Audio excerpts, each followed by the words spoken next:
I declare the council meeting open at 6 p.m. Good evening, councillors, staff, ladies and gentlemen.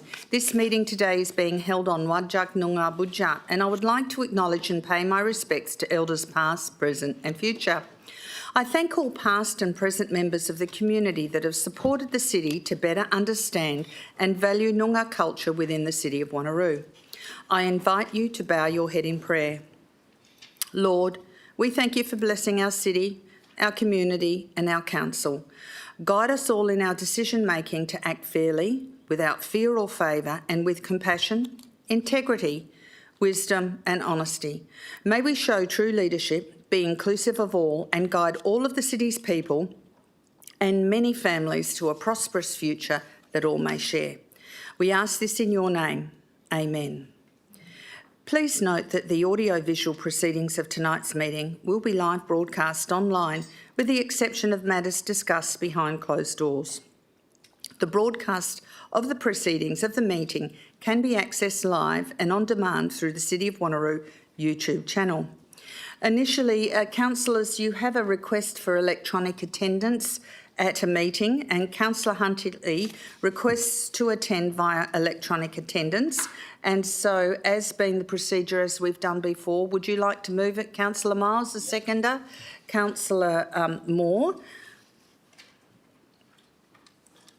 So, councillors, would you like to cast your vote on allowing Councillor Huntley to join this meeting? Thank you.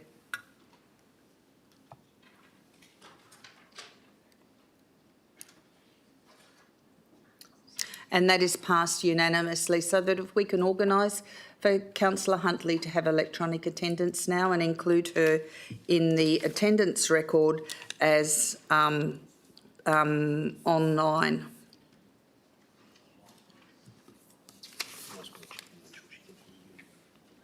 Councillor Huntley, can you hear me?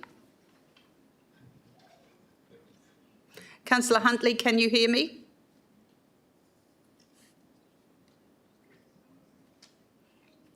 Councillor Huntley, could you sign if you can hear me, please?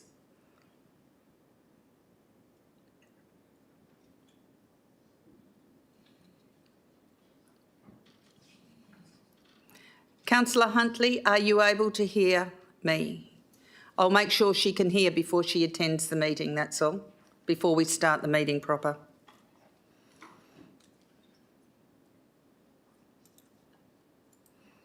Councillor Huntley?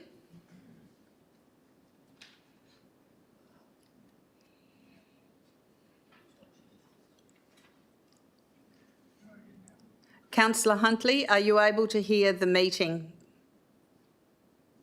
I can hear the meeting now, yes. Thank you. Thank you. Okay, item 1, attendances are as per the record. Apologies and leave of absence, we have none. We have the following request for a leave of absence from Councillor Wright from the 2nd of June to the 30th of June. Do I have a mover and seconder for this? Moved Deputy Mayor and seconded Councillor Berry. Councillors, could you please cast your vote on Councillor Wright's leave of absence?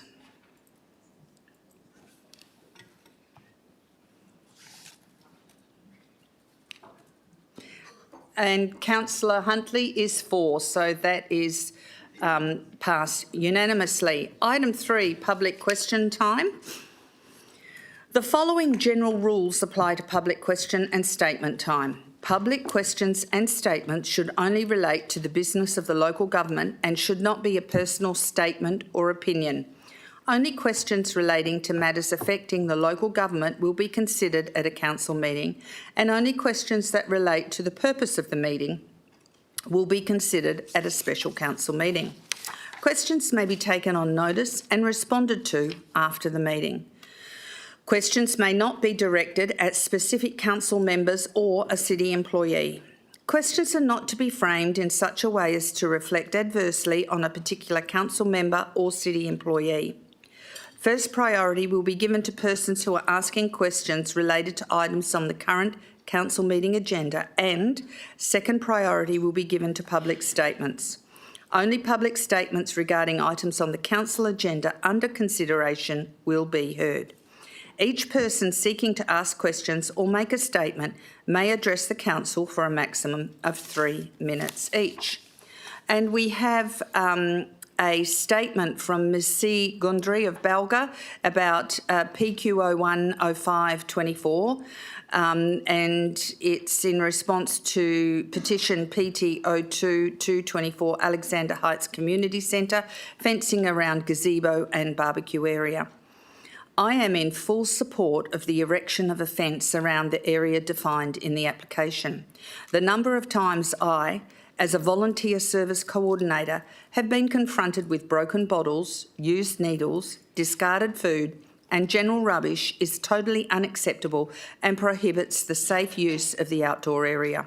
The erection of a fence around the said area would then allow all users of the centre to enjoy a clean, safe and healthy environment. PQ020524, Ms R. Casey from Merriwa, question tree removal. Is Council aware of the tree hate speech doing the rounds on some community Facebook pages, encouraging people to rip out their verge trees and generally expressing contempt for Council? Facebook rules prevent me from identifying the community groups and individuals concerned, but just let me say that councillors who represent or live in the North Ward may wish to pay particular attention. The following are examples of comments posted on a single thread. Just kill it. Wait for a storm, then say it fell over. I wouldn't involve council, it's just a can of worms you don't want to open. I knew numerous people that have taken trees down. Just rip it out. If you've ever asked about it, say it was gone when you bought the house.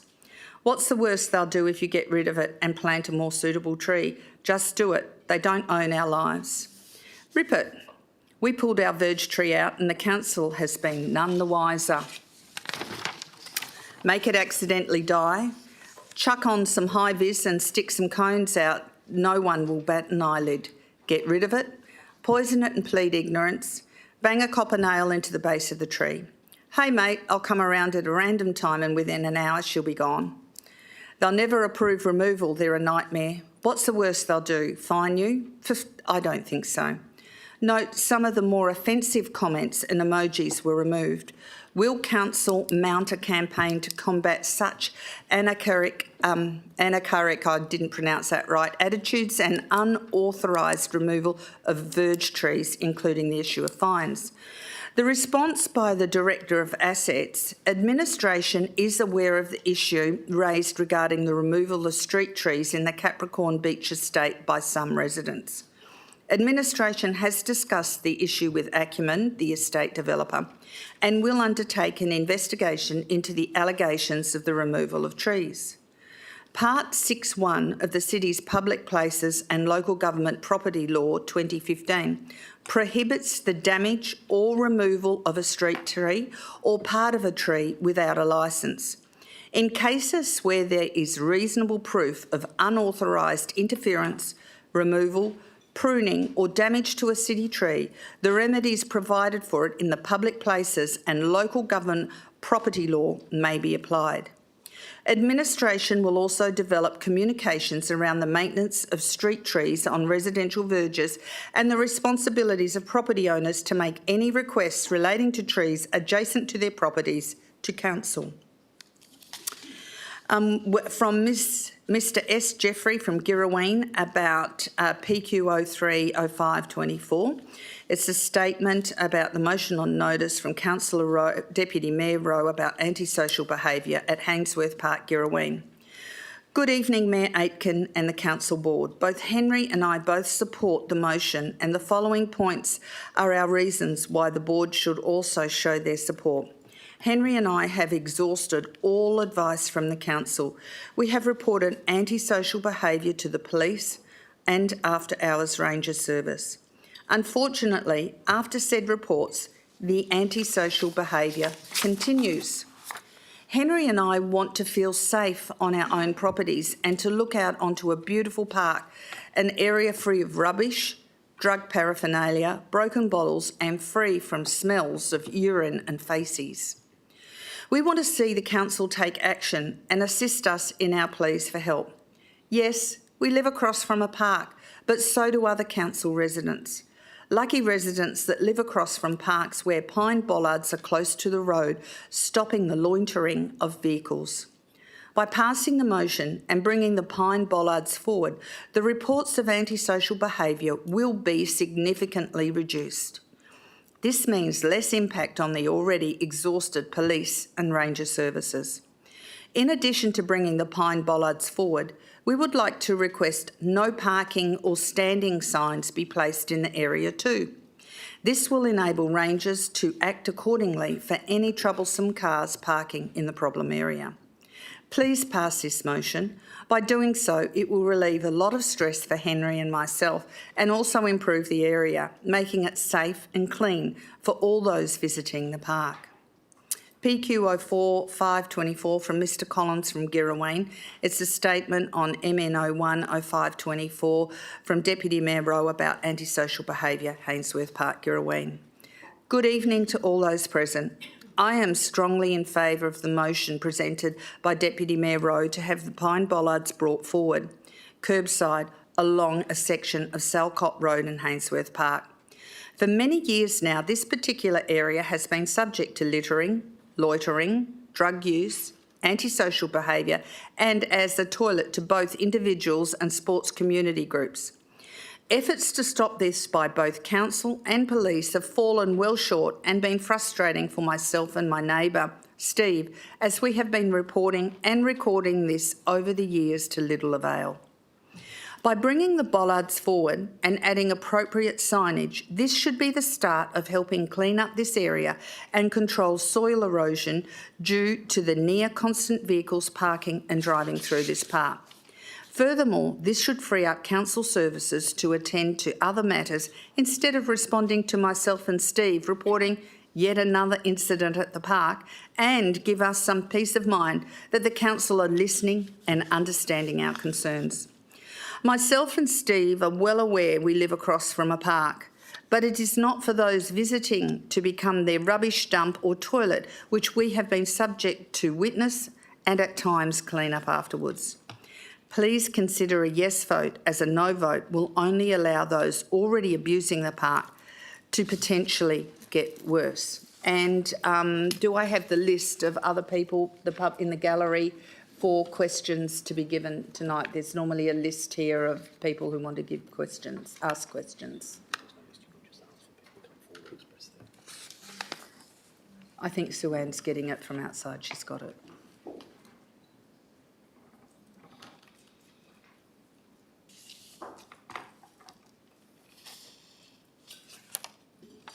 I do have that Carrie Stallard from Butler has requested to ask a question. Is she in the chamber tonight? No.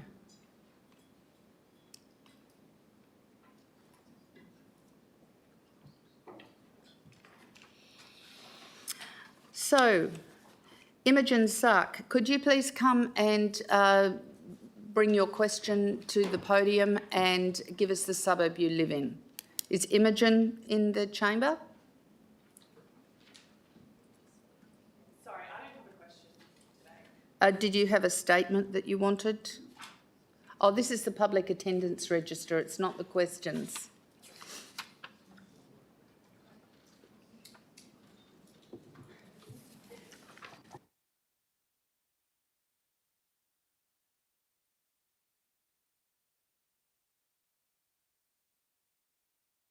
Sorry, Imogen. I've got the question page now. Ros Casey, would you like to take the podium and ask your question? Okay, thank you. That's fine. Do you have any other questions you want to ask on top of that? Okay.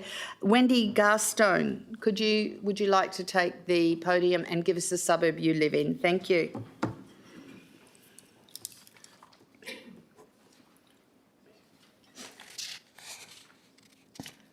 Good evening. I live in Maylands. Just some background to my first question. Perth has the lowest tree canopy of all the capital cities in Australia, and unlike other capital cities, there are no laws in place to protect trees on private property. The accepted minimum healthy canopy cover for urban areas is 30%, while Perth has just 16%, and this amount is dropping. 80% of tree loss each year is taking place on private property, and this in the City of Wanneroo includes trees being lost from suburbs like Girraween, Wanneroo, Quinns Rocks, and Janship. Mature trees are being removed as a block is cleared from fence to fence, with no consideration of what trees could remain whilst a lot is being developed as well. We do have a housing crisis, but I think the solution for housing should also consider tree canopy to ensure that people's homes and suburbs are livable. Communities need trees to be livable, walkable, to help cool the streets. Earlier this year, Walga released a draft local planning policy to all local governments. And some local governments have commenced working towards adopting it. This policy is not anti-development. Its aim is to simply save the trees where possible in these development lots. So my question is, can the City of Wanneroo please investigate the implementation of this draft local planning policy that was released by Walga? Its name is Tree Retention Model Planning Policy. Thank you. Mr Dixon, would you like to respond to that question? Yes, and thank you for the question, and through you, Mayor. Administration is aware of the Walga draft local planning policy. It is something that we are giving consideration to, and our intention is to engage with Council at a future forum to discuss Council's intent with regard to that policy. Thank you.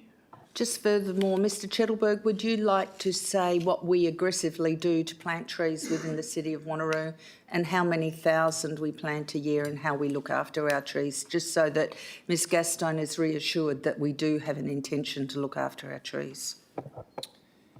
Through you, Mayor, the City plants 3,500 new trees per year. We have done that with support of Council through probably from 2016 onwards. We've planted the 3,500 plus several other trees through conservation, or several hundred trees through our conservation reserves and through our capital works projects as well. All of those trees are watered for the first 2 years of establishment to ensure that they receive water and nutrients to promote their growth through that period. Can I respond? This isn't a debate forum. You can ask a question. Sure. If you have a question to ask, you can ask a question. Oh, yeah, I do have a question. So I'm wondering about the timeline in regards to the discussion about the implementation of that local planning policy. Mr Dixon. Through you, Mayor, no definitive timeline has been identified by administration at this stage, but I would anticipate within the next 3 to 4 months there will be a conversation and a report presented for Council forum. Thank you, Mr Dixon. Do you have another question? I do. Yes.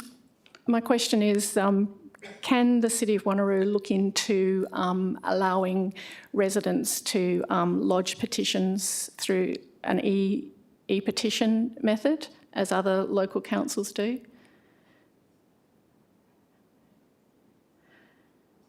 So I understand City of Stirling and City of Bayswater.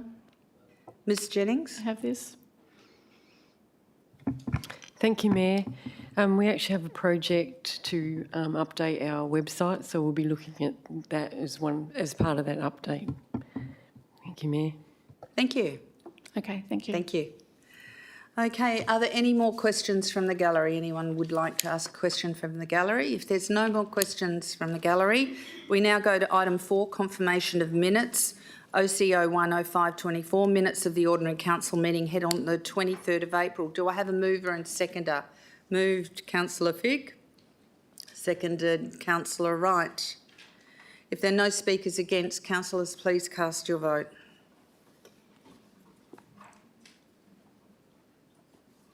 And that is passed unanimously. Item 5, we go to announcements by the Mayor without discussion. Aquamotion has been awarded the highest accolade for water efficiency, conservation and usage within Western Australia. The prestigious Platinum Waterwise Award presented by the Water Corporation. For the past 4 years, Aquamotion has held a gold classification for providing effective measurement of its water usage and methods to minimise it. With this award, Aquamotion has now achieved the highest classification, which is held by only a few local councils. The Aquamotion team earned the Platinum Award for their efforts to educate both staff and the community about WaterWise principles and for completing WaterWise upgrades, including plant room renewals that have reduced the centre's water and energy requirements, and the installation of water-saving drink fountains, sinks, showers and toilets. I just want to say congratulations to the Aquamotion team, and do we have the award here?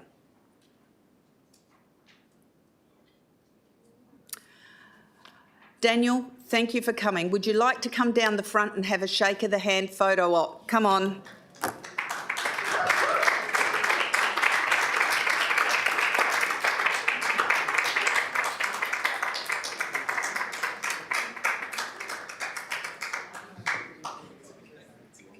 Yeah, we'll have a photo op right here.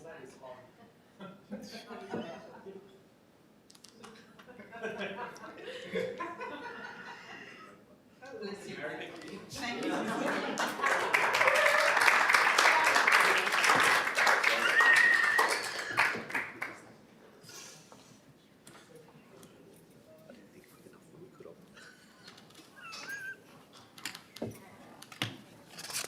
We will find the award and have it displayed proudly right in the front downstairs. Okay, Daniel? Now I have a bit of a sad thing to say, but it's a happy thing as well too. Emil van Hanegem. I'd like to take a moment to acknowledge Emil, who sadly for us is departing the city of Wanneroo to take a promotion to further his career. Emil first joined the city in January 2018 in the role as Manager of Strategic Land Use, Planning and Environment. During his tenure, Emil has led his team to achieve a number of successes. Some of the key highlights I can think of include his work on many of the city's plans and strategies, including the city's transport strategy, the coastal management plan, and for the ladies in the chamber, the urban forest strategy, the climate change adaptation and mitigation strategy, and the local environmental strategy. He really has championed these strategies and got them through and got them passed. Emil led the city's developer contribution planning team to collect more than $50 million in developer contributions and has overseen the delivery of more than 100 reports to Audit and Risk, Forum and Council meeting during his time at the city. Emil, it goes without saying, we are going to miss you greatly. The City of Armidale have actually hit the jackpot with you, and we wish you the very best in your new role.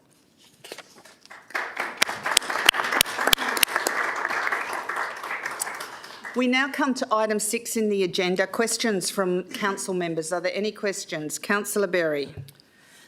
Thank you, Madam Mayor. This relates to the trees. Just a couple of questions in follow-up to what we've heard from tonight. Is admin aware of any other verge trees that have been removed from areas or parks that have been subjected to tree damage currently? Thank you. Mr Singh. Thank you, Mayor. I'll have to defer that to Mr. Chettleborough. He's more close to the information than me. Mr Chettleborough. Through you, Mayor, the city does have a case before the courts at the moment in regards to illegal tree removal. We are aware from time to time of damage to trees within parks or within the road reserve adjacent to properties. We manage those as we find them in regards to the approach that we take. When we do find evidence or we have witnesses to cases of damage, then we apply through our local laws to prosecute where we can. And alternately work with the community as well as from a advocacy point of view in regards to the importance of trees and with the community on a more wider scale. Thank you. Councillor Berry. Thank you. And in regard to that, I know we've got one case currently. How many times has council used the remedies provided for in the public places and local government property local law, if at all? Thank you. Ms Thrush or Mr Singh?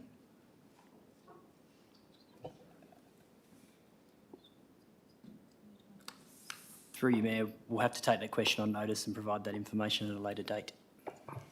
Thank you. Thank you. Thank you, Mayor. I just think we do have a problem at the moment with people taking out trees illegally. Thank you. Okay. Moving on, any other questions from councillors?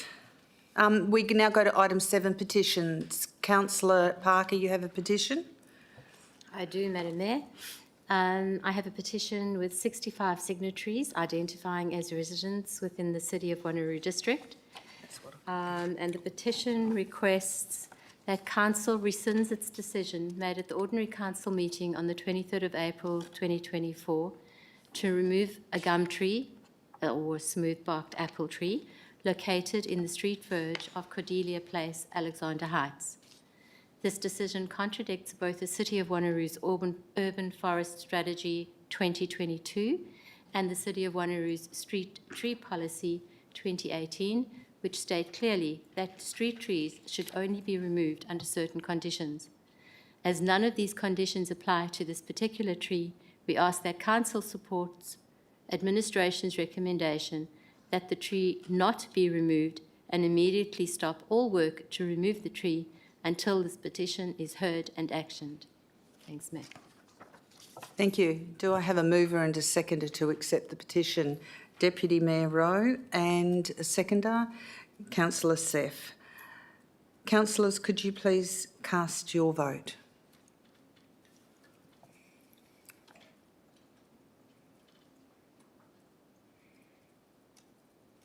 And that is passed unanimously. Thank you. We now go to item 8, which is reports. Declarations of interest by council members, including the nature and extent of which the interests are to be made at the commencement of the item to which the interest relates. Declarations of interest forms are to be completed and handed to the Chief Executive Officer. So we go to assets and item ASO 10524, Alkimos Aquatic and Recreation Centre Business Plan. Do I have a mover and seconder for this item? Moved Councillor Figg, seconded Councillor Coetzee. Councillor Figg, would you like to speak to this item? Only to say that it's good to see this project is moving along smoothly. Thank you, Mayor. Councillor Coetzee, would you like to speak to this? I basically second what Councillor Figg said. I think not just the North Ward community there, but I think a big part of the community, it will be an understatement to say that they are excited about this. Do I have any speakers against this item? If there are no speakers against this item, councillors, please cast your vote.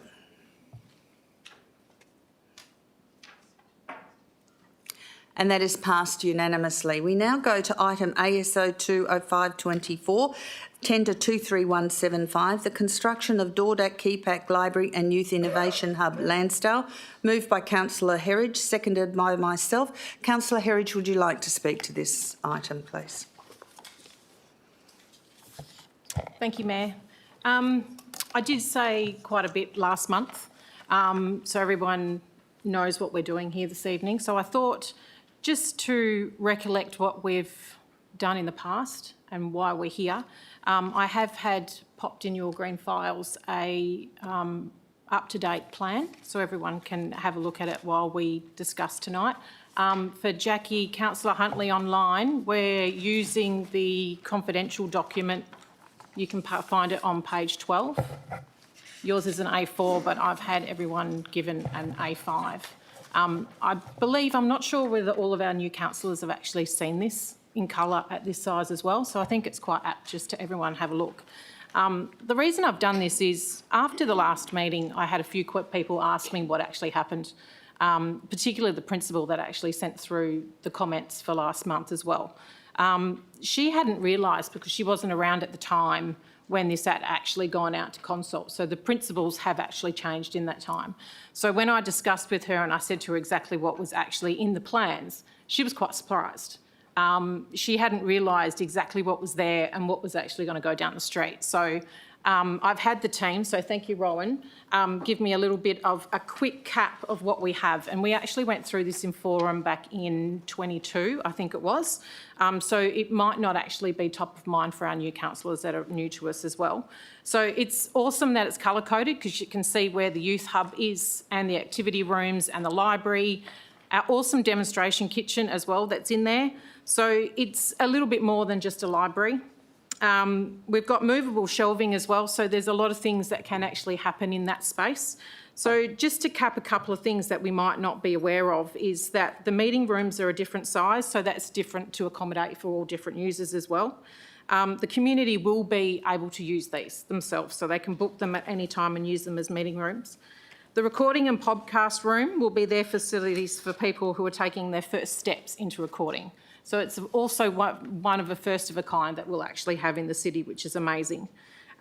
This should be an awesome room and well used for the local schools that are in the area. And since the introduction of this back in 19, we have actually had a new school open in that area as well. So they were never included in the consult because they weren't there for the time. You've got your gaming sphere. So not only does it have its Xbox and a PlayStation, there's gaming competitions that can be done in that room as well, because there's a screen that spectators will actually be able to watch, as well as everybody being interactive at the same time. We all know what STEAM is, so that'll be programs for our young students, especially for the schools, because not all schools have their own science rooms, so that's fantastic. This space will also be awesome for our robotics area that's going up in Nearabop, so all of the new jobs that will be coming through there, kids can start in this area, which is absolutely amazing. The creative area that's there for itself as well, that can actually be divided into two spaces. There'll be over 70 PowerPoints as well as screens, making it usable for different events, programs and activities. Another space that schools will be interested in using. And to round it out, we have a demonstration kitchen, which I think is something fantastic in itself. Hireable to groups, homeschoolers, which we actually have a lot of in the area, which is fantastic as well, and any of our small business startups. So imagine what the Business Association can do in that space. So I just thought I'd just recap for everybody so we knew what we were doing this evening. I have something a little bit prepared for later on, but I didn't want to take you all through what we did last month, so I'm looking forward to tonight's debate. Thanks, Mayor. Thank you, Councillor Herridge. This project of a southern suburbs library is not a relatively recent consideration by Council. In fact, it was discussed in the 90s with the project development of Kingsway Shopping Centre and with our former CEOs Charles Johnson, Daniel Sims and our current CEO Bill Parker. There is nothing new or surprising about this project. Public libraries meet critical community needs such as social inclusion, education, literacy, personal health and wellbeing, and libraries are an important resource for addressing social, economic and community needs. Key outcomes from public library use include enhanced quality of life, ability to obtain information not available elsewhere, facilitation of lifelong learning and support for child and youth education. In the northern suburbs, people are using the library more as the cost of living bites, as is shown by the data. The number of library visits in 2023 are 328,840. The number of attendances at programs in the northern suburbs libraries, that's north of the southern suburbs, is 37,118. The number of loans in these libraries is 601,523. The number of active members of these libraries is 48,581. And the number of sessions on public PCs in these libraries is 32,093. A southern suburbs library is vital for our community to have equity within our city, and with the further $3 million support from the state government, who see the Dordak Keepak Library as a priority, I ask that all councillors support this recommendation this evening. Thank you. Do I have any speakers against this item? Question, Councillor Miles. Thank you, Mayor. Just with regard to the Minister Templeman's letter, which I think we've all got, I just wanted to clarify, it doesn't say extra funding. So are we sure it's extra funding? Because it doesn't say that. And I just want to clarify that it's the extra funding and not the funding that we've already been promised. Mr CEO. Thank you, Mayor. It would have been nice if there had been one additional word in the letter, but we were under the pump to get the letter in time, so the word additional would have been very helpful. However, if you read the first paragraph, it's in direct response to the extra funding that we asked for to address the shortfall, and I think that's quite clear in that opening paragraph. Thank you. Any other questions on this item? Deputy Mayor Rowe. Thank you, Mayor. I just wish to deliver the declaration that I foreshadowed last week. With regard to this item on the agenda being AS02-0524, I disclose that I'm employed in the office of the member for Lansdale. As a consequence, there may be a perception that my impartiality on the matter may be affected. However, I declare that I'll consider the matter on its merits and vote accordingly. Thanks, Mayor. Thank you. Do I have any speakers against? If there are no...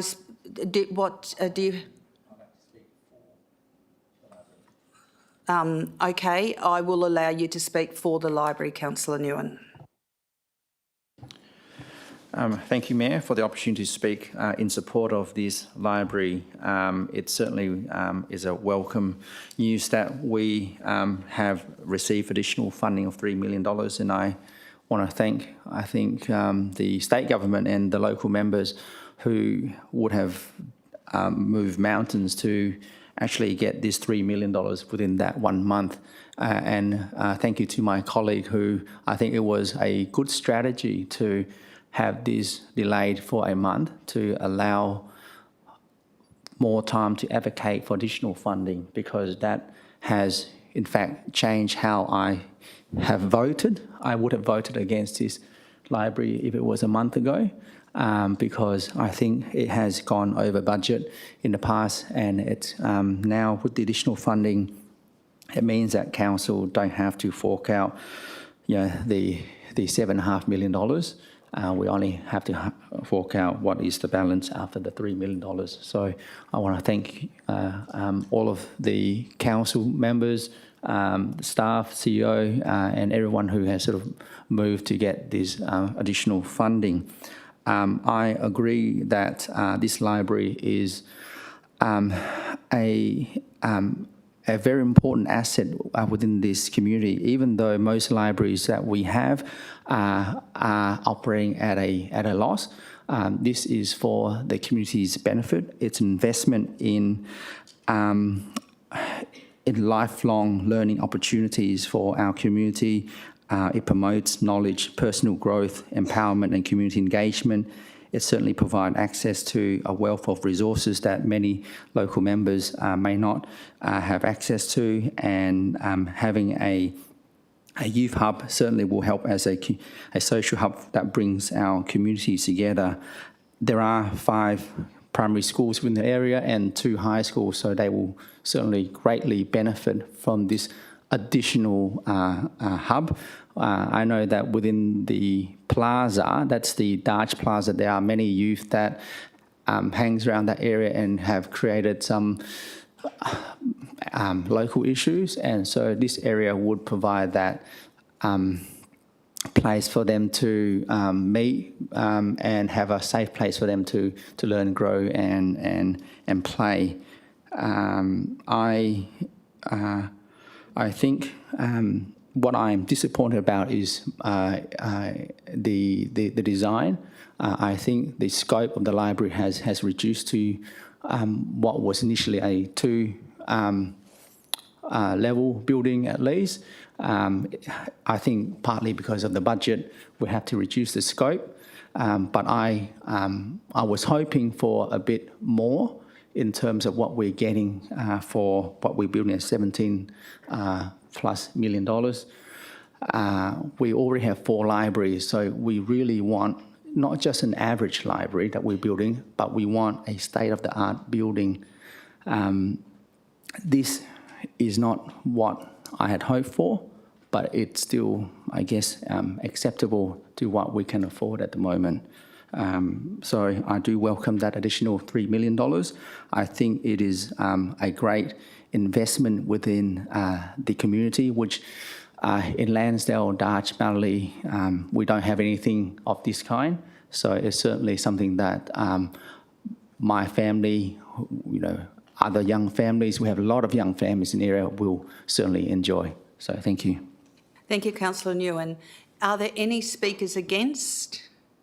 Because this is a vital opportunity, if any other councillors would like to speak in support, I would be happy to do that, because this is a really big project. I mean, it's been 30 years coming. So if any other councillors would like to speak in support, I open the floor for them to speak into support.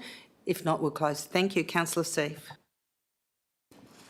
Yeah, I'd like to speak in support of this project, and I think it will make a significant difference and its availability to all the youth in the area. I'd also like to thank the state government for coming to the party in that short 4 weeks and providing the additional funding, and I'd like to thank the state member for continuing steadfast behind this project for so long. Thank you. Would any other councillors like to speak for this project? Deputy Mayor Rowe.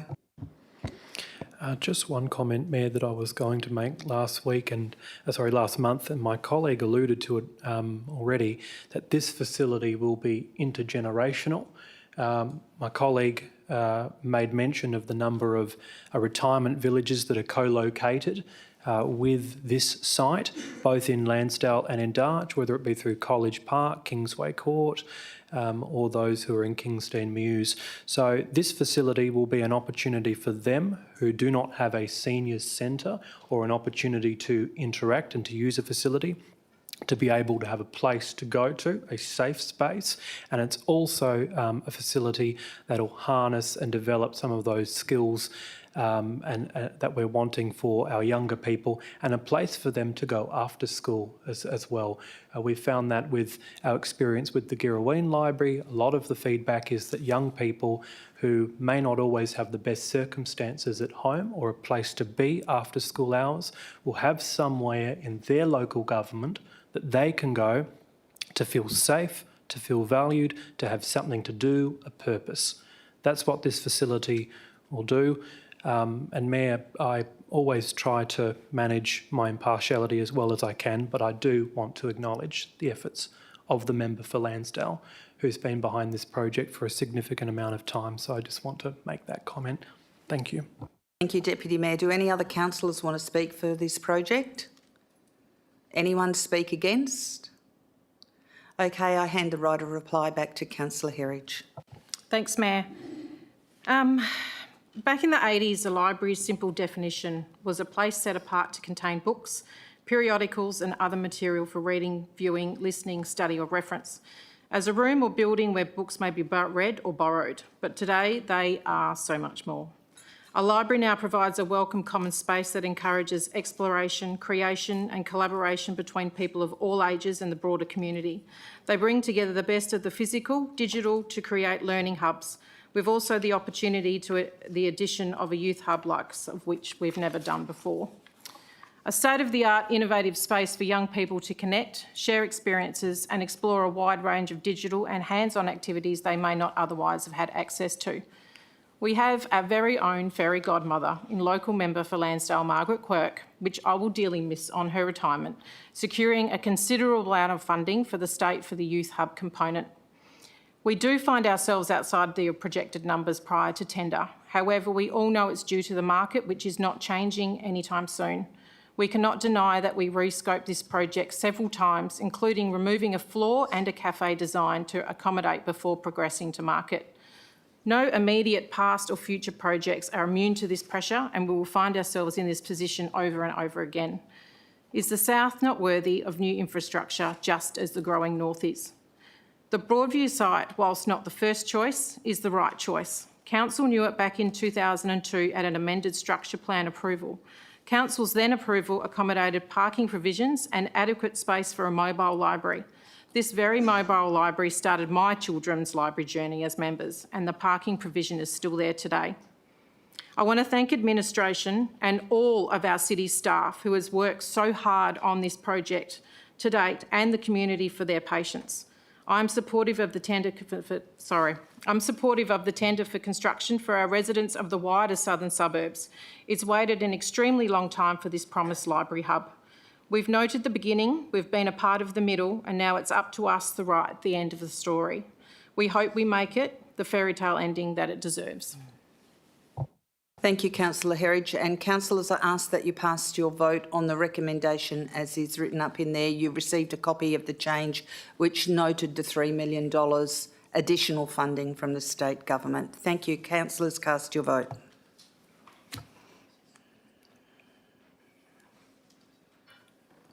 Okay, I declare that it is passed. 14 councillors supported and 1 was against, which was Councillor Berry. So that recommendation is passed. We now go on to Parks and Conservation and Management, ASO 30524, the tender 24022 for the provision of streetscape maintenance for arterial roads. Do I have a mover and a seconder for this? Moved Councillor Miles, seconded Councillor Seif. Councillor Miles, would you like to speak to this item? Councillor Seif, would you like to speak to this item? Okay, councillors, please cast your vote. Oh, is there anyone to speak against it first? There's no one to speak against it, then councillors, cast your vote.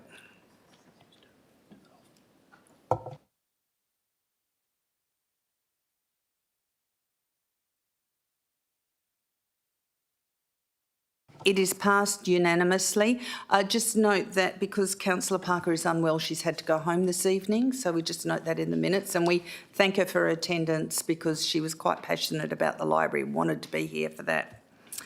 We now go on to Waste Services, ASO 40524, appointment of alternative member to the Mindarie Regional Council meeting, 27th of June 2024. Do we have an applicant to attend that meeting? Councillor Smith, would you like to, and no one else wants to attend that meeting? I nominate Councillor Smith.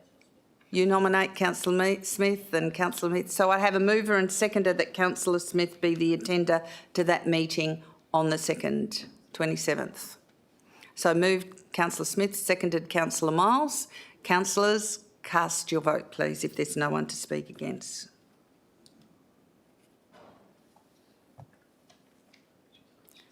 And that is passed unanimously. We now go to ASO 50524, contract 20079 extension, collection and transport of curbside bin waste. Do we have a mover and a seconder for this item?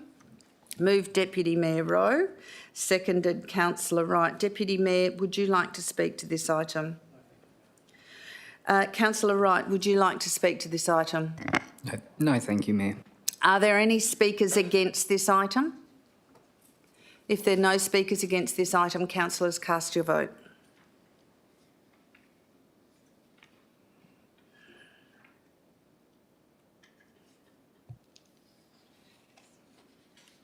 And that is passed unanimously. We now go to Community in Place, CPO 10524, Community Funding Program. Flagship funding 2024-25 to 26-27. Do I have a mover and seconder for this? First of all, I see there's a declaration from Councillor Huntley. Councillor Huntley, would you like to state your declaration first?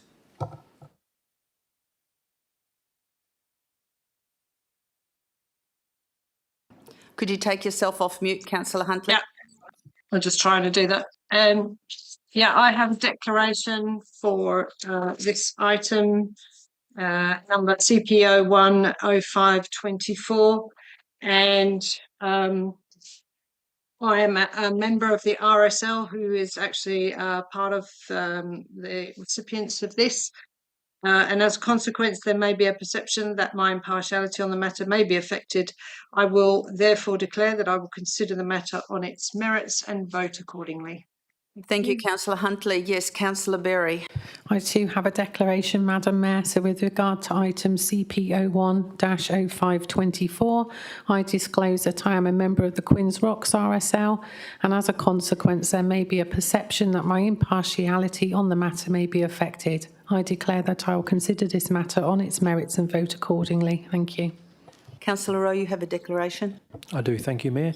With regard to this item being CPO 10524, I disclose that I am a member of the Girraween Lions Club. As a consequence, there may be a perception that my impartiality on the matter may be affected. However, I declare that I'll consider the matter on its merits and vote accordingly. Councillor Miles. Yeah, thanks, Mayor. I do want to do a declaration of impartial interest with regard to this item as disclosed. The reason for the interest is the fact that my Lions Club works in collaboration with the RSL to do the gunfire breakfast, so the Wanneroo Lions Club, and as a consequence, there may be a perception that my impartiality on the matter may be affected, and I declare that I will consider this matter on its merits and vote accordingly. Thank you. And Councillor Smith, do you have a declaration as well? Thank you, Mayor. Yes, I have a declaration of impartiality with regard to item CP 0105/24. I disclose that I used to be an attendee of True North Church. As a consequence, there may be a perception that my impartiality on the matter may be affected. I declare that I would consider this matter on its merits and vote accordingly. Thank you. Thank you. Are there any other declarations of interest before I get a mover and seconder? If there are no more declarations of interest, could I please have a mover and seconder? Councillor Bedworth, seconder. Councillor Seif. Councillor Bedworth, would you like to speak to this item? Thank you, Madam Mayor. Yeah, just to say that before coming into council and during council, I've attended several of these functions laid on by these organisations, and I can attest to personally, and as can my family, the value and the benefit that we and the community around us get from each and every one of these that we've attended. So I urge everyone in this room to support the recommendations. Thank you. Thank you, Councillor Bedworth. Councillor Seif, would you like to speak to this item? No, I need to say that I think there's a fantastic program that the City of Wanneroo provide this annual funding to these organisations, and this week is Volunteers Week, so I'd like to thank all the volunteers that are in all of these organisations. Thank you. Any speakers against this item?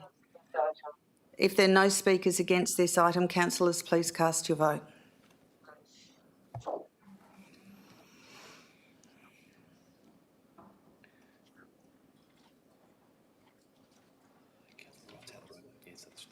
Oh, Councillor Wright is out of the room, so it's passed unanimously except for Councillor Wright and Councillor Parker, who aren't in the room at the moment. We now go to CPO 20524, the Arts Policy Review. Do I have a mover and seconder for this item? Moved Councillor Smith, seconded Councillor Bedworth. Councillor Smith, would you like to speak to this item? Yes, thank you. Just to say that I appreciate the work that the staff have done on this, and I look forward to future work with the arts group. Thank you. Thank you. Councillor Bedworth. Thank you, Mayor. Just to echo what Councillor Smith has just said, and having both of us just come from a meeting with the guys over there, it's just to acknowledge the hard work and dedication, especially that they have for the arts, and as can be seen in their eagerness to provide us with this review. So I urge everyone to support it. Thank you. Thank you. Councillors, cast your vote.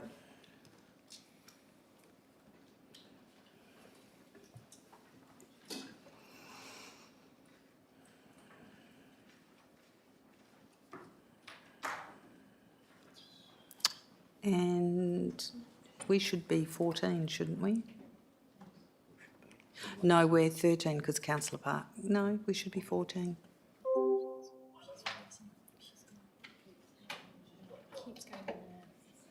Did she have a green card up? Okay. All right, I'm going to say it's passed unanimously because we've got 13. Okay. Are you happy with that, councillors? Okay. So we now go to CP 030524, Museum Collection Policy. Just a moment, I just want to discuss something offline. I just want to discuss something with governance. Thank you.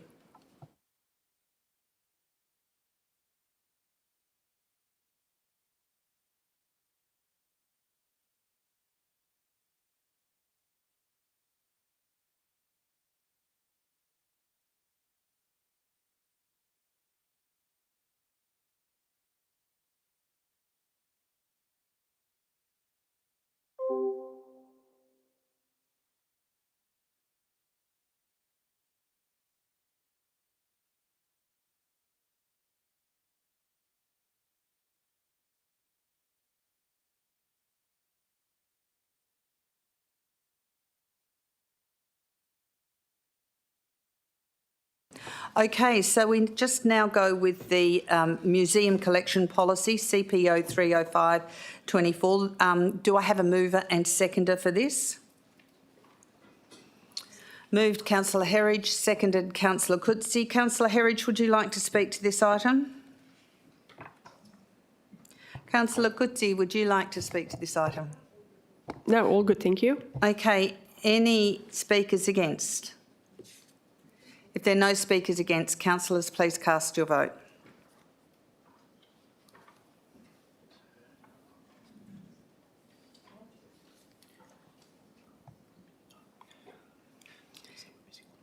No, we're missing two.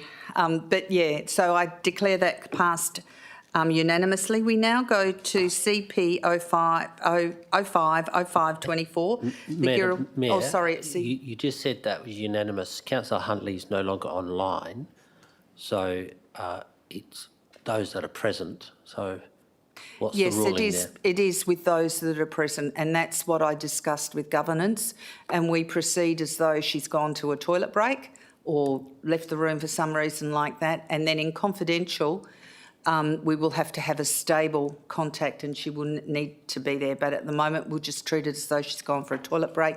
Everyone that's present in the meeting and online voted and supported it, so it was unanimous at that time.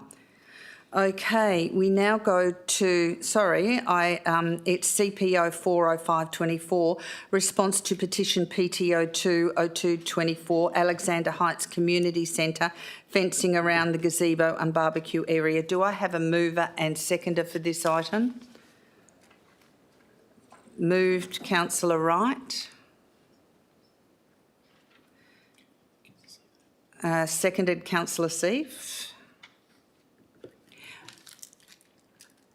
Yes, Councillor Miles, you would like to speak to this item or ask a question? Well, I probably will, but I just want to ask a question. Do we have an alternate before us as well, or is it an amendment because it doesn't say? Because it's the opposite of what is recommended by admin, it is an alternative. So the substantive would fail to get the alternate? The substantive has to fail to get the alternative up. So do I have, Councillor Wright, do you want to speak for this item? Yes, please, Mayor. Thank you. Just in regards to the original substantive motion, I believe administration's recommendation is in accordance with, I guess, the best option for the site, and I think relocation of the CCTV cameras, the mitigation strategies around the bushland to increase passive surveillance, and the alternative lighting options are sufficient. I've read the alternative that's in front of us, and I just think from the briefing session, if there are obviously homeless people that are using the barbecue or any other users, I think obviously the intention of putting a barbecue at a facility is to increase the public using that space. And I think obviously fencing that off and making it as an exclusive use is not the intended purpose of why we have these sorts of facilities around our community centres. So I believe that obviously the administration's recommendation is to still make those improvements. I believe by supporting this is to keep what the barbecue was intended for in the first place and that space behind. And then obviously if there are issues that continue and the CCTV captures that, administration can work through those, and if need be, a motion can come back to council to increase. But I think for now it's probably a bit premature. Thank you. Councillor Seif, would you like to speak to this item? Yes, thank you, Mayor. Very similar to what Councillor Wright has just said, that this is a public open space facility, ratepayer funded. Whilst I understand that there is antisocial behaviour, I would also like to give administration the opportunity to implement the lighting, the camera, the trimming of some of the bushes there, and discover whether or not that's enough to mitigate the problems that we have there before just going and fencing something off. And I would be, depending on the outcome of those things, you know, perhaps a motion can come back to council if need be. Do you have a question, Councillor Smith? Go ahead with your question. Yes, thank you, Mayor. I have a question to administration about when they might think that if it's passed, the investigation might come back to council in a forum or a street council meeting. Thank you. Mr Clem. Thank you, Mayor. I might just clarify the question in the investigation into those three other items. Is that what you're referring to, Councillor Smith? Recommendation 2 will investigate other strategies to deter antisocial behaviour around the gazebo. Mr Clem. Thanks, Councillor Smith.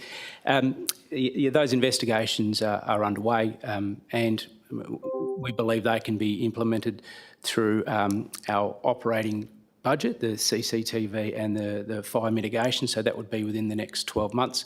The lighting would require a capital works item to be prepared, so that would probably take another 12 months. Thank you, Mr Clem. Councillor Miles, did you want to ask a question or speak against? Yeah, me too, but you go ahead. Okay, thank you, Mayor. I just want to ask councillors to not support the substantive motion. I can understand some of the views that have been pointed out. I have been down to the centre on several occasions and a couple of times with Deputy Mayor Rowe as well. The community user groups that use that centre have been very frustrated with needles, faeces all over the place in an area that they can no longer use because of what is going on and around there. Whilst I have appreciate what administration have been trying to do over the last probably 3 years that I'm aware of, it clearly isn't really working.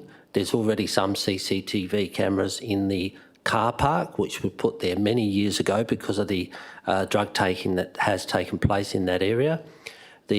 Whilst during the day, the actual laneway between our building and the shopping centre is absolutely stunning and beautiful. I would not go anywhere near it at night because of some of the interlopers that are down there. The seniors that operate out there and the other groups are very weary. They do not go around the area that we are talking about. This is at the western end of the centre, the undercover area. By providing the extra fencing, that will give our seniors and the other groups that are using it far more security to be able to use that area in a bit of peace and a bit of calm.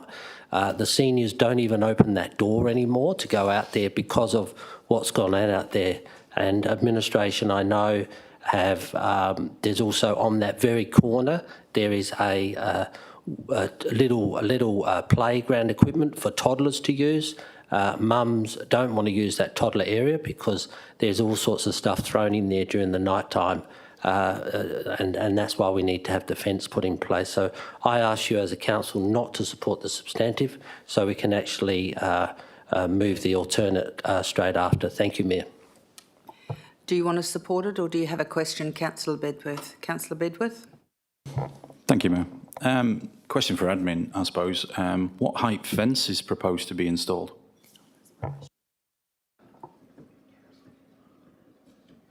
Mr Clem? or Mr Singh?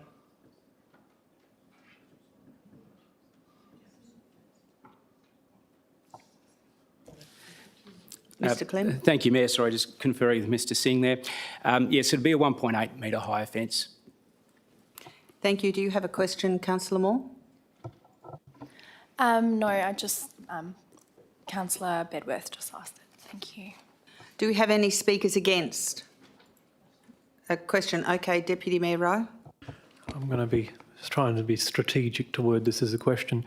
The city has, in its substantive recommendation, committed to 3 potential ideas. Is it correct, Mayor, that the city has actually already upgraded the lighting in the external side of the building? And is it also correct that that lighting upgrade that the city proposed and delivered has actually increased the antisocial behaviour? Mr Clem. Thanks, Mayor. I might just check with Mr Starwatts if he can confirm the upgrade of the lighting on the external part of the building. Mr Starwatts. Thank you, Mayor. There were some upgrades to the old fluoro tubes to the external of the building, which were replaced with more modern lighting. That was undertaken in recent years. I can't comment on whether that's increased the antisocial behaviour at this point. Thank you. Do you have another question, Deputy Mayor? Only just a question of clarification. Mr Starwatts just said over the last few years. My understanding was that it was actually over the last 2 months. Would that be the correct interpretation? Mr Starwatts or Mr Singh, would you know if that's been upgraded in the last 2 months?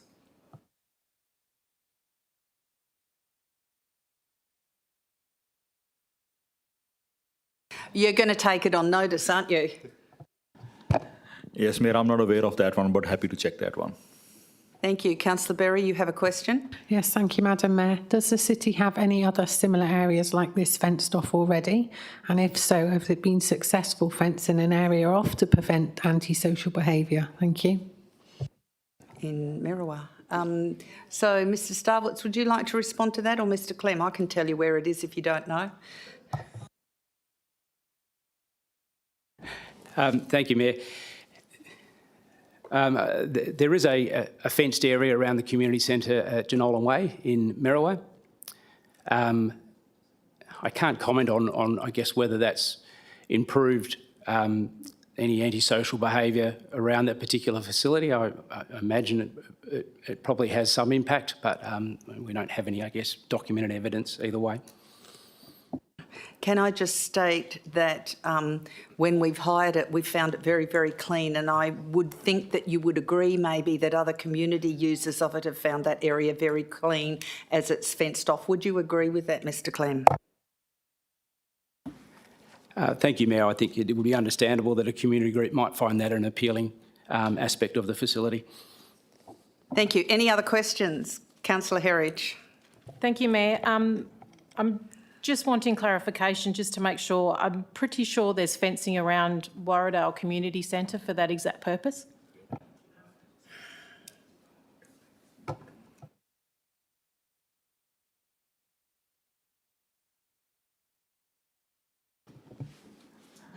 Mr Singh. Thank you, Mayor. I think Councillor Harris is referring to that palisade fencing, which I think was installed by school next to community centre. Thank you. Are there any other questions on this topic? If there are no, you have a question, do you, Councillor Nguyen? Go ahead. Once the proposed fence area is erected, is the only access to that through the community building, or can it be accessed through the side, from the outside the building? Mr Clem. Thank you, Mayor. I think the intent of the petition is that it doesn't allow any external public access, and it would only be accessible by users of the facility. We would of course, have to build in an access gate for our contractors to be able to get in there, but that would be a locked gate. Any other questions? I'd like to speak against the recommendation. Okay, I need someone to speak for the recommendation before we go against, because I want to speak against, but I can't speak against until I get someone to speak for. So is there anyone speaking for the recommendation? Councillor Smith? I will speak for, only to allow other people to speak against, and I reserve my right to vote how I would. Thanks. Thank you. Okay, I am totally against this recommendation. I've been down to see this area. I have spoken with the local church group users as well as the seniors. It is a hidden area behind the community centre where they have found homeless, where they've found drug paraphernalia, where bad behaviours happened. And when they come out to use that area, it is not clean, it's not safe. There's needles, drug paraphernalia there, and it needs garrison fencing around it to protect it. And as Jenolan Way, Merriwa has a fence around their barbecue area as well, this would be no different to the precedent set there, and it would help protect our infrastructure from the damage that is being done with the bad behaviour happening hidden behind there, because even with the CCTV, that we are not getting the prosecutions, we are not stopping people, and the bush there is just enough for people to hide in and do bad stuff, and it's just not appropriate. So I speak against this recommendation.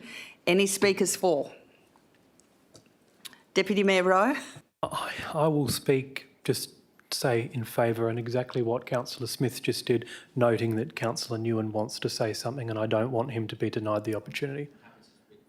Oh, well then I'll revoke that. Do you want to speak for Councillor Newen or against? I'll speak for the alternative when it comes up. Oh, okay. So does anyone else want to speak for this item? If no one else wants to speak for this item, please cast your vote against the... Oh, Councillor Wright, do you want to close? Okay, so debate is now closed, and so this is the substantive we're voting on, which recommends not putting the fence up. So, councillors, please vote on this. If this isn't successful, then we have an alternative.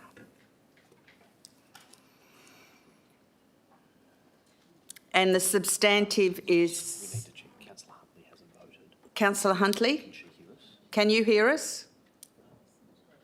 Councillor Huntley, can you hear us? Councillor Huntley has had a power outage in the middle of the meeting, so... Yeah, she can't hear us. There seems to be some connectivity issues.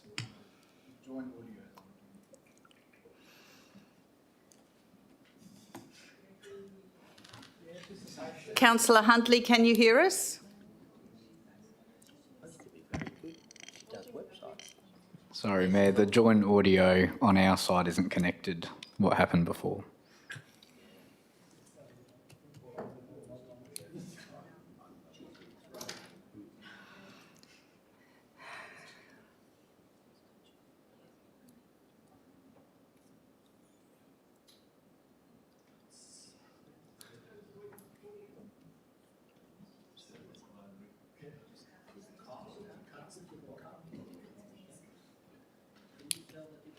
So they're going to go up to the box to deal with the joint audio, I think.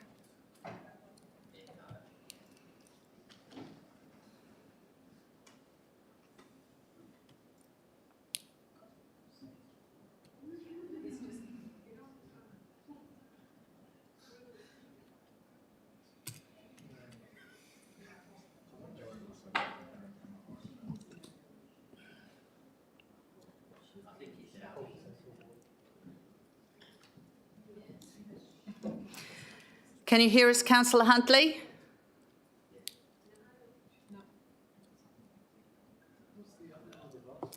Councillor Wright, I give you permission to leave your chair and maybe go and help the guys in the box. Have they got it? Yes. Councillor Huntley, can you hear us?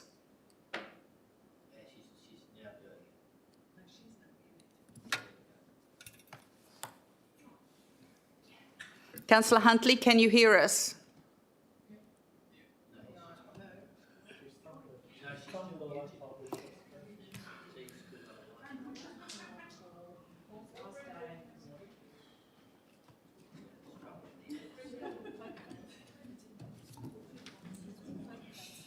Just a technical hitch.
Councillor Huntley, can you hear me?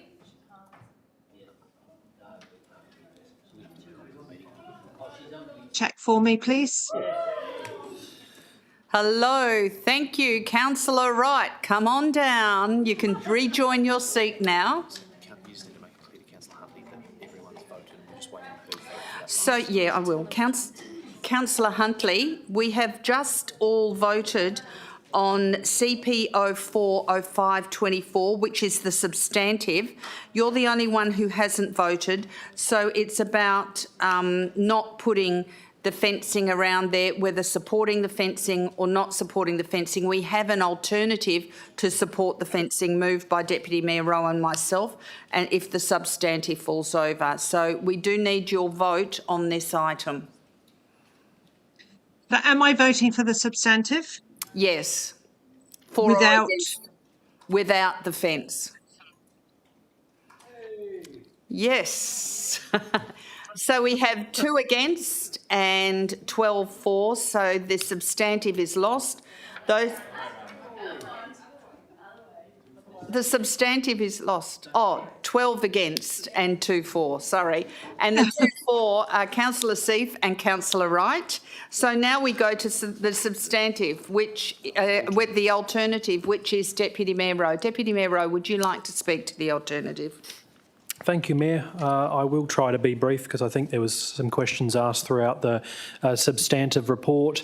In my opinion, the wording of the petition that was presented to us talked about the frequency of the issues that are being experienced at Alexander Heights Community Centre. What I've tried to hint at through my questions tonight is that admin has already trialled a number of solutions. Now, whether that be upgrade to exterior lighting or whether that be considering Alexander Heights Community Centre as a permanent hotspot for targeted security patrols, all of these methods and mechanisms have already been considered and largely they have been ineffective. And I don't blame the administration for that. I blame the constraints of the site, the obscurity of the site, the fact that its location is largely contributing to antisocial behaviour. I think we need to remember who the user groups are and the fact that the main user group of the centre are the seniors. And the seniors have regularly commented on the fact that they don't feel safe going to and from their vehicles. And I think council needs to consider the seriousness of that comment and our obligation to try and make sure that groups that are booking the centre and wanting to use it feel that they can do so in a safe manner. I don't think I have anything else to say to it other than that, and Councillor Miles already alluded to this, I think, the security guards at the shopping centre, when they move people on who are being disorderly from the shopping centre at Alexander Heights, they move them along through the passageway and then at the moment they are loitering and creating antisocial behaviour at the community centre. That's an issue that has been documented and reported on through the city services and also through police, which is why we've had police attendance at the site. I'm pleased that the substantive has failed and I'd ask council members to please consider supporting the alternative. Thank you. Thank you. And I have seconded the alternative as well because having met with users of that community centre, including, yes, spell my name correctly, Ian, That's correct. I have spoken with church members there who would like to use that site, but because it's every time they turn up on Sunday morning, there's been a drink fest or a drug fest around there the night before, they're unable to use it and they have to lock the doors and not go out there. The doors are damaged. The community centre is particularly damaged around there. So, councillors, I ask that you support this alternative. Do I have any speakers against the alternative? Yes, Councillor Seif. I have a question, thank you, Mayor. I'm a little bit confused as to, so why have administration recommended the investigation of further strategies of lighting and camera and trimming the bushes and so forth, if, according to Deputy Mayor, that's all already been done? Mr Clem? Thanks, Mayor, and thanks, Councillor C, for the question. I think what Deputy Mayor was referring to is that other strategies have been attempted, not specifically these strategies. And Deputy Mayor's referring to those strategies as having been unsuccessful. And administration has proposed what we believe are 3 different approaches that might assist with managing the antisocial behaviour in that area. Thank you. You've got another question, Councillor Seif? Yes, thank you, Mayor. So could you elaborate on the recommendation by administration and why you've recommended this, why you've proposed your recommendation? Mr Clem?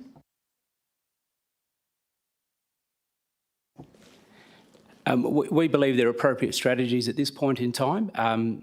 As the report notes, that we believe fencing is not the preferred first option, that these options could assist with managing the antisocial behaviour, and they are appropriate steps.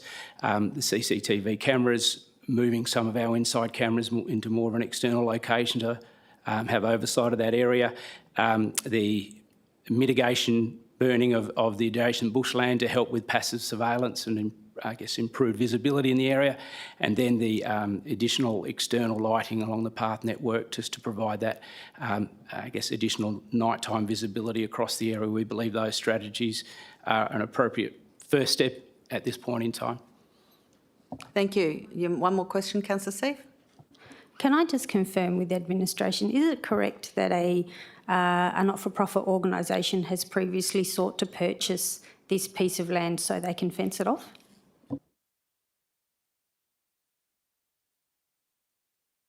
Mr Greer?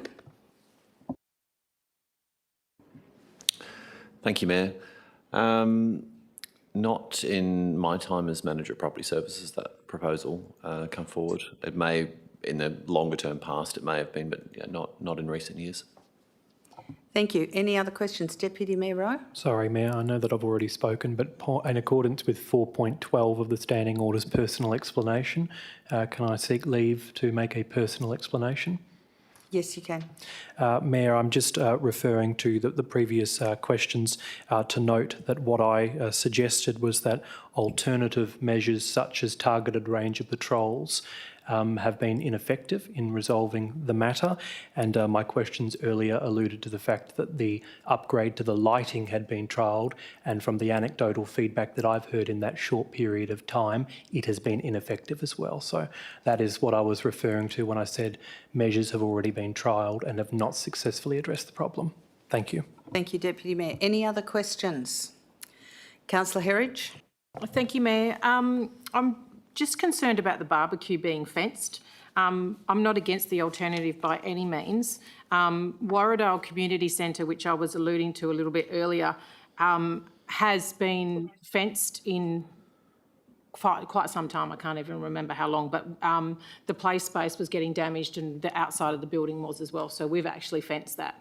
I'm not against this at all, but the barbecue area, being that it's an asset for the community, have we thought about adding possibly maybe an alternative, if they would like to actually investigate relocating that barbecue outside of the fencing to allow that is still then allowable, usable without a booking to the community centre?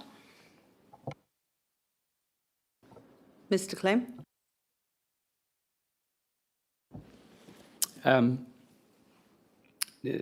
we can certainly investigate that and look at potentially where it could go on the site or even potentially at another location.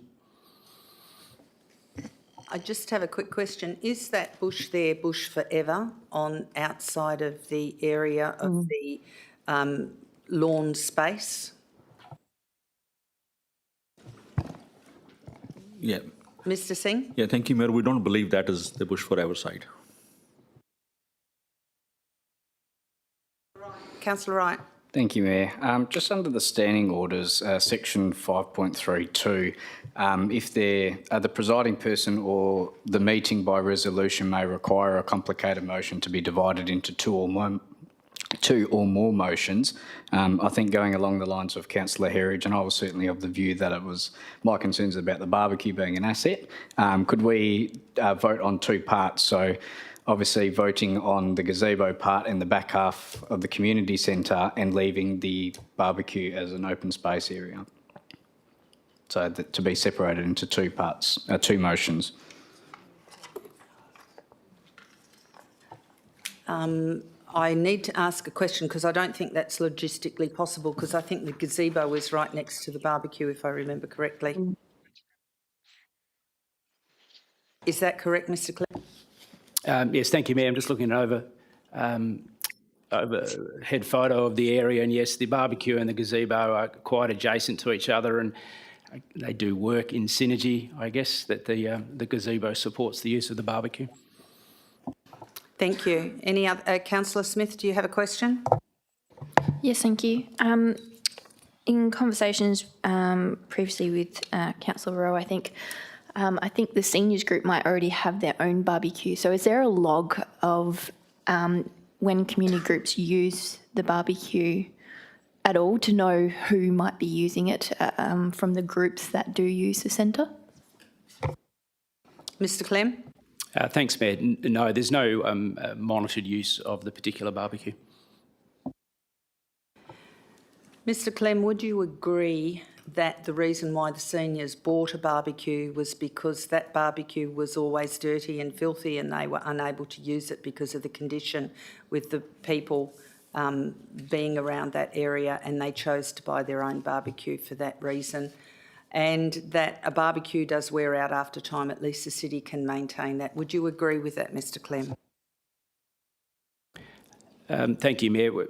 We are aware that some groups prefer to have their own barbecue. It just helps them with, I guess, the assurance of knowing that they have a barbecue that works and that is clean and can meet their needs.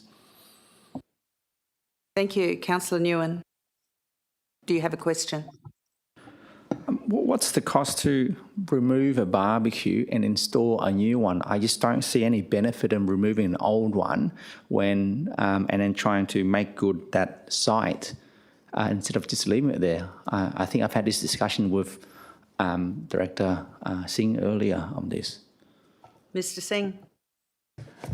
Thank you, Mayor. I think the cost depends upon where the location is and is there any existing service or connections available, and the accessibility to that particular location. Yes, depending upon the current condition, it may not be as viable to relocate it rather than constructing a new one. So I can't provide a cost estimated without having the site-specific knowledge.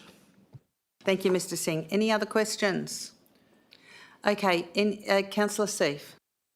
Thank you, Mayor. Just about the lighting that's been tried, is the current lighting that's been tried, is that motion sensor lighting or security-specific lighting, or is it just a fluoro? Mr Clem? I might defer that to Mr Starwatts. I believe he has some information about that. Mr Starwatts? Thank you, Mayor. The existing lighting is just purely external building lighting. It's not motion sensor lighting. And it's been mentioned previously, lighting along that public access way is insufficient for that space. What administration was recommending is we look to upgrade all of the lighting to that public space to the west of the building, but that would take some time to investigate and implement. Thank you. Now, do I have any speakers against the recommendation? Councillor Wright. I'll speak against, but reserve my right, as I know there are some other councillors who wish to speak in support.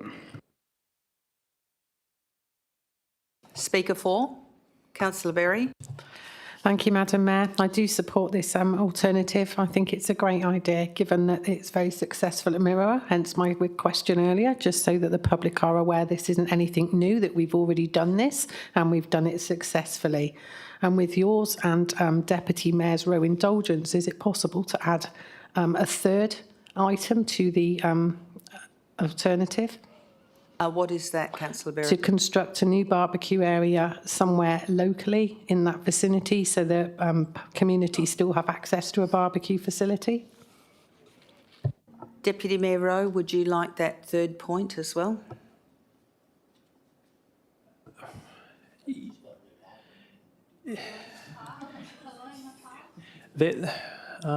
Yes. Well, how could I word this? Not disclosing anything. There is, through processes where councillors have input into requests for financial support, like budget, there's already been a request put through 2 years ago for a location within Alexander Heights. So I think that would meet the requirements that Councillor Berry's suggesting if it was actioned through the budget. So that would be item 3. Deputy Mayor Rowe, can you just tell us where item 3 is, where you would like the new barbecue, please, for the community? And I'll support it. I'm hesitant to do things on the fly.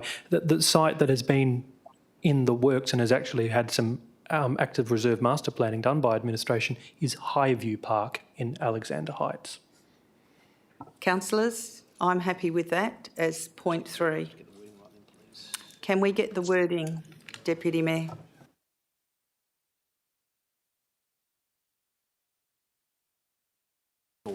Point 3 for the wording for point 3 of the motion. Instructing the CEO to install a new barbecue at Highview Park in Alexander. So requests the administration. Oh, I'm sure you wanted investigate. Yeah. To investigate the installation of a community barbecue at Highview Park, Alexander Heights.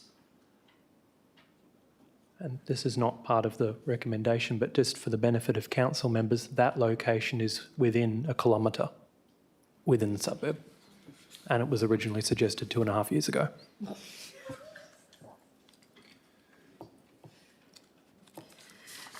Councillors, do I have any comments on that point 3 addition? Councillor Seif? Just that generally I'm against, what wording can I use, privatising any public assets, even if it's a barbecue. But if we're going to provide, because I don't like to take services or amenities away from the community, but if we're going to provide a alternative barbecue that's very close walking distance, then I'm in support. Thank you. Anyone against? Oh, question, Councillor Miles. Just before we go to the vote, and I am in support of it, but Mayor, my question would be to administration: if this area becomes somewhat enclosed, it may then obviously get a little bit more use by people that would be booking the facility.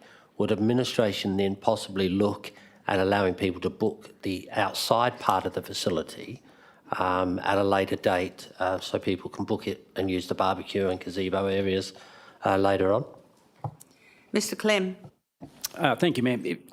If we were getting requests to book that area separately, then that is something we can add to our booking system so that people could do that. And I guess alternatively, we can also include the outdoor space as part of a booking for a relevant indoor space, so that comes with the outdoor space in the booking. Thank you. Is this questions? Councillor Moore. Thank you, Madam Mayor. Given that we are looking to fence off the barbecue area to discourage antisocial behaviour, would this, just a question, would this be encouraging that behaviour if it's only a kilometre away? Will we then have the same antisocial behaviour just 1 kilometre away? Just for clarification. Mr Clem? I guess a bit hard to, thanks Mayor, a bit hard to comment on that specifically, but my general response would be that I think the antisocial behaviour is perhaps more situational, and I don't think we would see the same level of antisocial behaviour at that barbecue at another location. Thank you. Councillor Bedworth.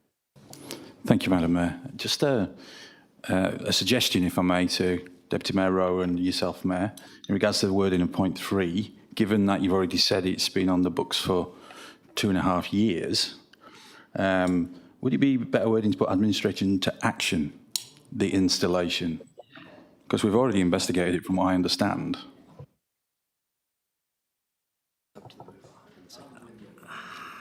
James?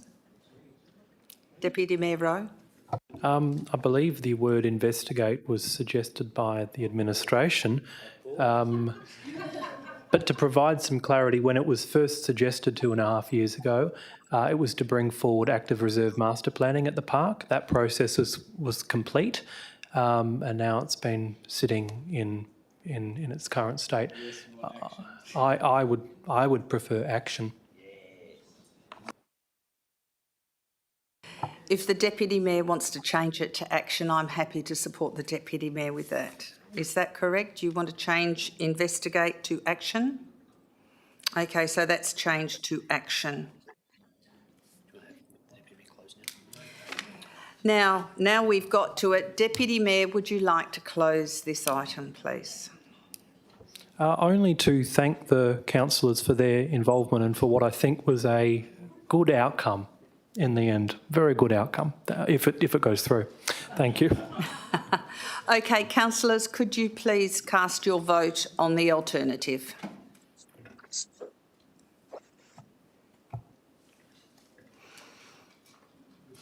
And that is passed unanimously.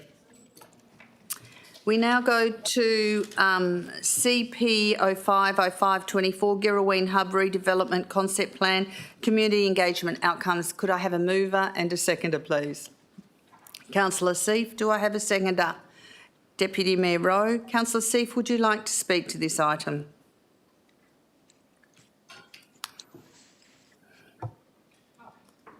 Sorry. No, just to say thank you very much to administration, and I can't wait for this project to go ahead. Deputy Mayor Rowe, would you like to speak to this item? Only to say thank you very much to my council colleagues, because is Councillor Huntley muted because I can hear a bit of an echo?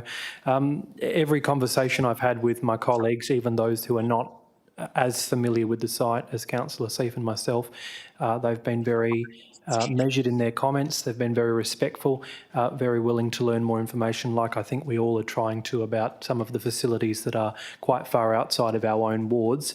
So I thank them for their support, and also for the administration who have worked this project through to the stage that we're at now. Thanks, Mayor. Okay, do I have a speaker against this item? If there are no speakers against this item, councillors, cast your vote.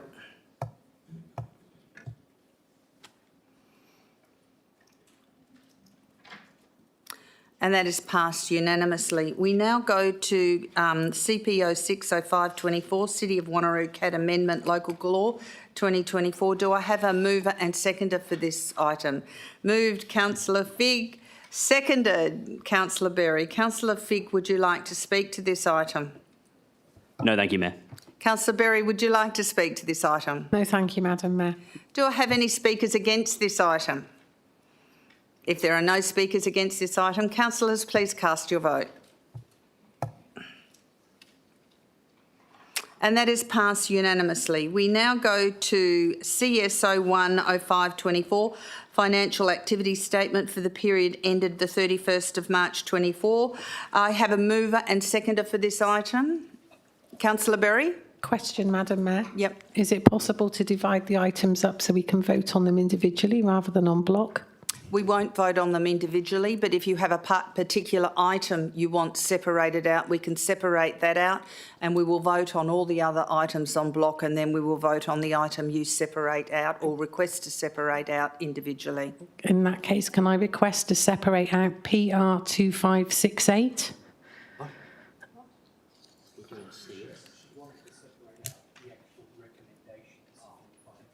That's correct. So So when we vote on this item, councillors, the financial activity statement, the net current assets and position, PR 2568 will not be considered in that vote. And then we will vote on item PR 2568 separately, whether we support it or not. So PR 2568 is Strategic Projects Initiatives Reserve, and we're taking money from that reserve to the recurring program for new playground equipment, which is PR 2568. And that's $3,331 additional funds for design costs for Camira Park. So that section will just be taken out when we vote initially, and then we will do a second vote on PR 2568. Councillor Miles? Yeah, thank you, Mayor. There was some questions asked last week of myself and I think a couple of other councillors. I think the Director had some answers to those, which I know we got by email, but I would like that information put on the floor so it goes into the minutes. So obviously the public that's heard those questions be asked can actually read what those answers are. So, Councillor Miles, what were the questions that were asked? One of the questions was about the arrears of rates for last year. No, it's to do with the financial one, the first one. And the other question was, it was an email we got from the Director of Finance yesterday, and also the other one, I think there was a question on library costs and library income, which we got by email. So I think it's only fair that administration can put those questions in the minutes of the meeting rather than they never get heard of again. Okay, they were asked in relation to this item, were they, Councillor Miles? They are part of the financial activity statement, CSO 10524. So I don't know which one you want to do, but so you wanted to do them on block, and you're taking one PR out, but I want the answers to the questions that were taken on notice to be put in the minutes, which I asked under the CSO 10524. I think administration understands. Mr. CEO? I just wanted to quickly defer that to Ms Jennings in terms of the administration's process here at the City of Wanneroo in terms of capturing those, because each local government has a slightly different methodology. I'm just not quite aware of what we've done historically here. Ms Jennings? Thank you, Mayor. I only have one question that was related to the financial statements, and that was to do with the rates levied and outstanding, which I understood to be about including it in future reports, which I've said to Councillor Miles I will do. But in the meantime, I did give the answer that in 22-23 full year, we collected 99.5% of the rates. And at this point in early May, we've collected 94% of the 23-24 rates. So I will put that in the next financial statement so it's up to date with where we're up to by the June meeting, because I know even during the last week that percentage has already changed. So thank you, Mayor. Thank you. Councillor Herridge? Thank you, Mayor. From what I've just heard across the floor, there's three things that we're actually discussing. Can I clarify and just go through what I think I've heard? Yeah, I can clarify that. There's three things we're discussing. First of all, the arrears that Ms Jennings just answered. Second of all, the library costs and income, which was a question you asked last week, Councillor Miles. And the third thing is that Councillor Berry is uncomfortable with PR 2568 in the following changes to the capital works budget, and she wants that removed from the recommendation so that she doesn't have to vote against the whole lot, that she can support the other items. Okay, though so it's the three items. Can I ask two questions then? Yes, you can, Councillor Herridge. The en bloc, was that in reference to the transactional finance en bloc together, or question two? And why would we be removing PR 2568 so we can actually have clarification on what the issue is with that, please? Okay, so what's happened is we have a recommendation from administration, which is item 1 and item 2. Part of item 2, Councillor Berry does not want to support, and she has asked that that part of that item in item 2 be removed so that she can support the other items in the recommendation, and then we will vote separately on PR 2568. Well, en bloc is like when you do a whole heap of different things together. This is a recommendation that we're changing how we're doing it. So it's like we've got an item 3, which is we've taken PR 2568, and we've got an item 3 which we will separate, which is PR 2568, and we will vote on that separately. Okay? Yeah, it's not actually en bloc. Okay. Mr CEO. Yes, the Mayor's intent is absolutely correct that the term en bloc isn't the right term. So essentially what the council has requested, and you can do this under the standing orders local law, if there's a complex question you can ask to have that broken down into parts, which is exactly what happened here. So basically in the first part you'll be looking at part 1, A, B and C and 2 and all of those items with the exception of the one that Councillor Berry wants to remove. And in the second part, which again will have its own mover and seconder, you will vote just on the bit that Councillor Berry has asked to remove. Councillor Wright. Thank you, Mayor. So just under that, which was the clause that I referenced before for a previous item, I'm just wanting to confirm, so are you as the presiding member authorising that, or do you want a resolution from council to split that? I'm authorising it. Okay, thank you. Councillor Miles. So just a question so I can follow through. I'm not sure if you have a mover and a seconder as yet. So no, I don't have a mover and seconder as yet. So obviously it's taken more time just to discuss what we're doing. But so the first item we're doing is CSO 10524. Is that the one that's going to be split? Because I will need a page number if you're taking items out to be voted separately, because I'm just running off my agenda. So it's the recommendation is over page 186 and page 187, Councillor Miles. So the agenda. I take from that, then, Mayor, that there are no other questions going to be asked on CSO2, CSO3 or CSO4.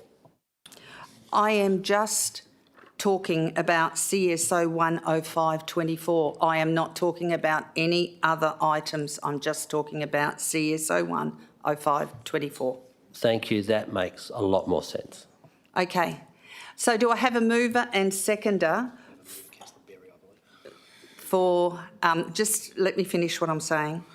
Do I have a mover and seconder for the recommendation minus PR 2568? I have Councillor Herridge and a seconder, Councillor Seif.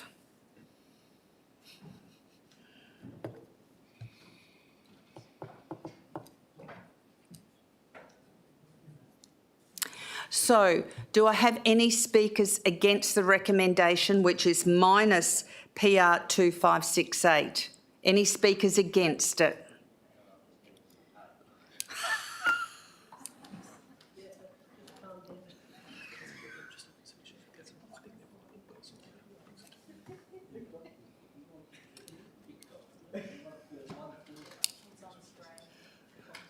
It's on the screen, Councillor Miles.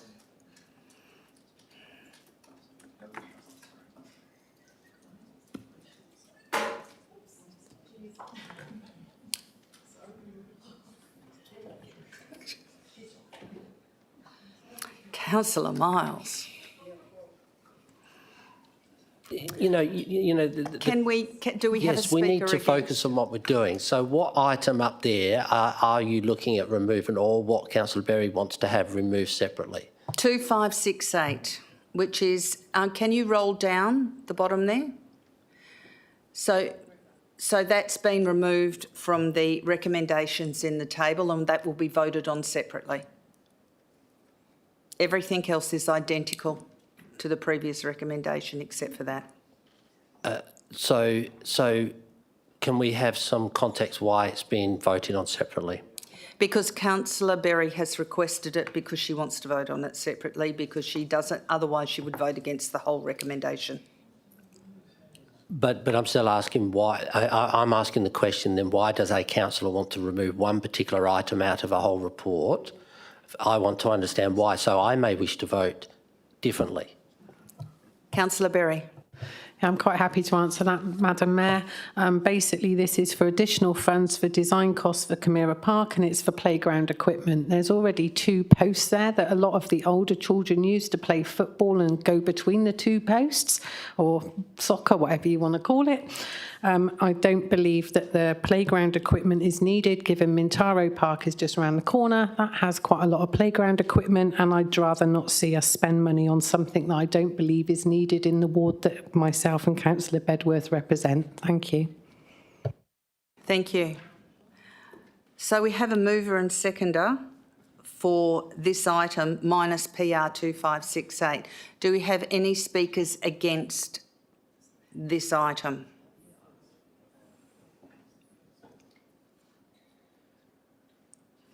If there are no, yes, Councillor Moore. Can I just ask, with the play equipment, what was being upgraded or what was being added to that park that we're now taking away? Can I suggest that we debate that after we've voted on the first part, and we can debate that second when we move and second PR 2568. It's just to keep it clearer on what we're focused on. So, councillors, do I have a speaker against the recommendation as adjusted? If I have no speakers against the recommendation as adjusted, councillors, cast your vote.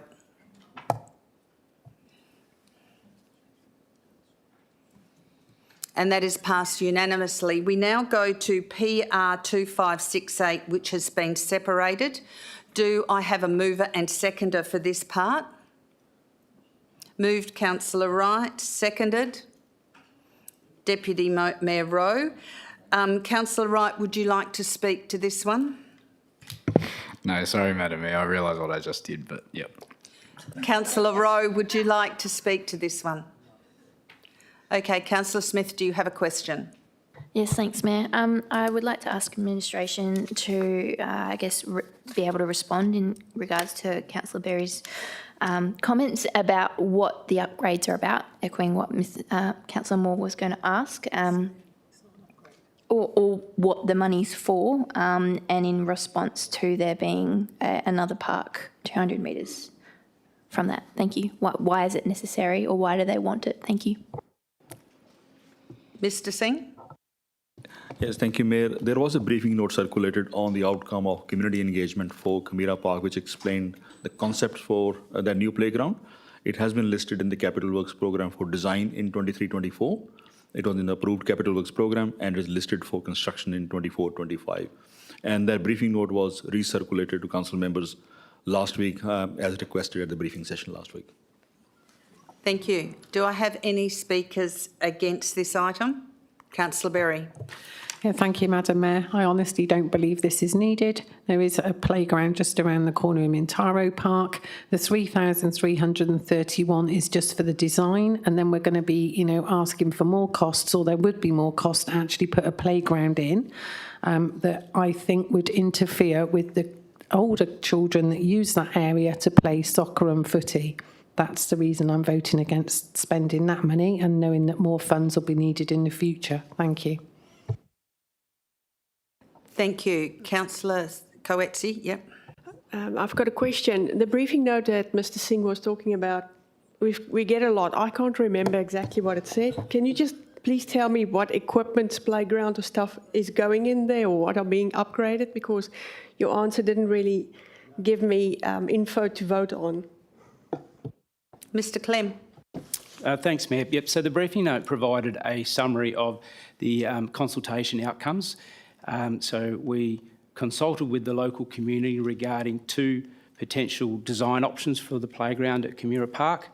62% were supportive of a playground being installed, 27% were not supportive, and 11% were indifferent. And there was a design preference indicated for option 1 in that consultation. We did have one comment, and this was noted in the briefing note, we did have one comment which says, please don't remove the football goals, and administration's response in the briefing note said that the existing football goals will remain. The briefing note then provided a bit further information about the budget and financial implications and noted that Camira Park is listed on the long-term financial plan under PR 2568 recurring program new playground equipment with $15,000 allocated in 23-24 and $280,000 allocated in 24-25. So that briefing note was originally disseminated in December 2023. Mr Clem, can I ask you, do you have any idea how much money has already been spent on the design and the consultations so far? Mr Singh, do you have an idea? Thank you, Mayor. I don't have the actual cost, but I think looking at the budget provisions for this year is 15,000 budget available for in 23-24, and we're requesting $3,300 more to finish off the design. Thank you. So, in effect, $15,000 has already been spent, Mr Singh? Yes, I understand that. Yeah. Thank you. Councillor Smith. Thank you. So I know it's in the long-term plan, and I know we also consider when we put in playgrounds what is in the vicinity of those areas, knowing that there's playground at Mintaro that Councillor Berry mentioned. So I just wanted to, and we're voting on whether we actually proceed with that this time, if it's still administration's advice beyond the consultation that we've just done, which is important to keep in mind as well, if it's necessary and if the design is, if we can refresh our memory on what was consulted of the two plans, if it's different than what's provided at Mintaro. Thank you. So I understand your question is if this park play equipment design is different to what is provided at Mintaro. Mr Clem? Thanks, Mayor. So within the briefing note, Mintaro Park was noted as an other public space within a walkable catchment of the park, which is 400 metres to 800 metres, or a 5 to 10 minute walk. Mintaro Park is located 500 metres to the south of Camira Park, and the comment against what it currently has is that it's a neighbourhood recreation space with a playground, AFL/rugby goals and soccer goals. I'm not familiar with the park, so I can't comment on the nature of the playground, but what I will note that the favoured option for Camira Park, which was option 1, was more nature-focused with timber structures and interactive play opportunities, which allowed for a more timeless and blended appearance. Option 2 was based on a more traditional play space with bright and colourful play elements. So just to reconfirm that option 1 was nominated by the community as the preferred option. Do I have a speaker for this item? Oh, we've got lots of questions. Deputy Mayor Roy. It's really just a question of clarification so we all understand what we're voting on. To not support this recommendation would not be to scrap this project. It would be to deny the administration the additional funds to complete the design. It's not kiboshing the actual project, it's just denying them the additional funds they need to actually complete the design works that have already been underway. Is that fair? Mr CEO, I'll direct it to you, Bill. Mr CEO. Your question is that fair? I think that is correct. I don't want to pass judgment in terms of whether it's fair or not, but your point is exactly right in that essentially no more money would be allocated to undertake the final design stages of that project. Thank you. Any other questions? Okay. Yes, Councillor Moore. So just to follow up on Deputy Rowe, just so I have a clear understanding. So if we don't approve this 3,000 extra, this doesn't halt the project at all? Mr Singh, go for it. Yeah, thank you, Mayor. This money is required to complete the design. That's like a phase 1 of the project. Construction is scheduled to be listed or is listed in the draft capital works program for 24-25. So by not approving this one, obviously design, I don't have the full details at the moment that have we already commissioned the consultant and we are at a stage where we have to make the final payment. So I don't have that exact level of information at this point in time. but this is to fully pay for the completeness of the design. We need $3,300 extra. Councillor Moore. Thank you. Given that there are a lot of families in the area, I just want to ask, with the two parks that are near each other, is the newer park going to be tailored towards a certain age, or which age groups are we looking at for the parks? Mr. Clem. Thank you, Mayor. I'm just getting back to the briefing note and to see if that level of information is provided in terms of the concept design. And I'm sorry, I can't find that, so I would have to take that question on notice regarding the play elements and what age group they're targeted for. Okay, so we've had a speaker against. Do we have a speaker for this project? Yes, Councillor Nguyen. I think if we don't get this money, this whole project will be at jeopardy of not completion and further delay. We've already promoted this project. We've gone out to tender. We have asked a consultation. The public expects this to be delivered, so we have to facilitate this extra funding that administration need to complete the project. So I can't see why we are not supporting what has already been supported by everyone in the past for this project to proceed. So I urge you to, I guess, vote in support of this extra $3,000. Thank you, Councillor Nguyen. Do I have any speakers against? Councillor Bedworth. Thank you, Mayor. First of all, before I speak against, I'd just like to thank administration for all the hard work they have put into this up to this point. This is not a criticism of anyone at all. I live in that area. I know Mintara Park very, very well. It's well furnished for kids. It's well appointed and it's well attended. Camera Park is a hop, skip and a jump away from that. And the demographic of people I've spoken to in that area regarding this very issue is more to the middle, late teens. Many comments I've heard was, this would have been good 10 years ago. You know, so in agreement with Councillor Berry, this particular park is, in my humble opinion, not required given the short distance to a very good park where I take my own children daily. Thank you. Speaker 4. Don't. Mayor, I do Well, need to first ask. of all, I do need to ask a question. Okay.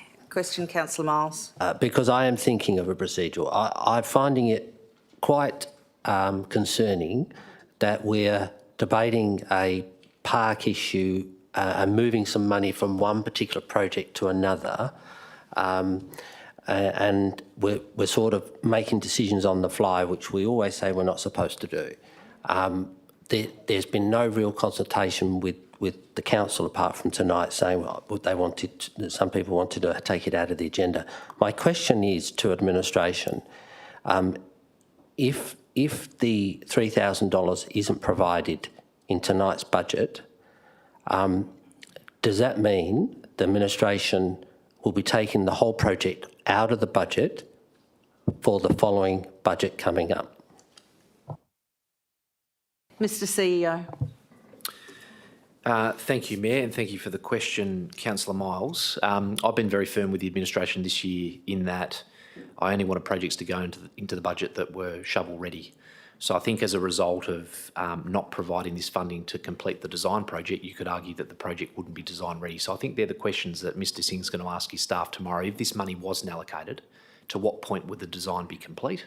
And if it was incomplete, I wouldn't have any confidence in terms of putting the project in the budget, because chances are we wouldn't complete it.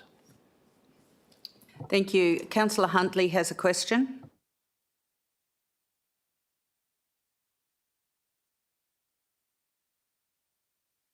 Thank you, Madam Mayor. It's not really a question. I'm actually going to speak for this park. We have got so many people coming into the area, and it may be that there is an older generation in this park at present, but that doesn't mean to say that is going to stay the same.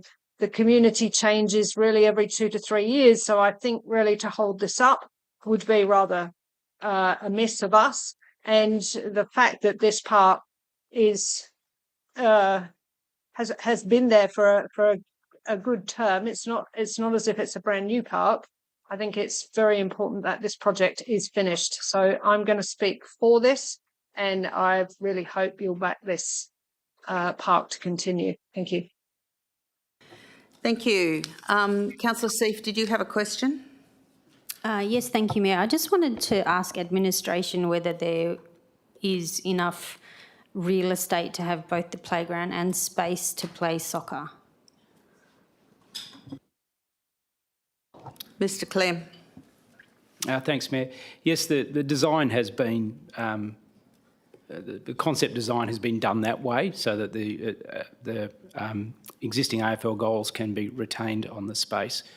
Obviously, the playground is going to take up some of the space of the existing park, but there would still be some space of the park for that passive play. Any other questions? Any speakers against?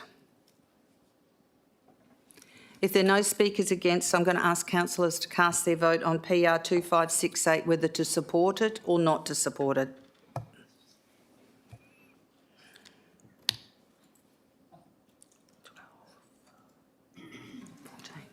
So I declare that PR 2568 is supported. There are 3 councillors that did not support it, which was Councillor Berry, Councillor Figg and Councillor Bedworth. The rest of council, 11 councillors, supported that section PR 2568. We now go to CSO 30524, warrant of payments for the periods to the 31st of March, and I actually might move CSO 30524 and CSO 40524.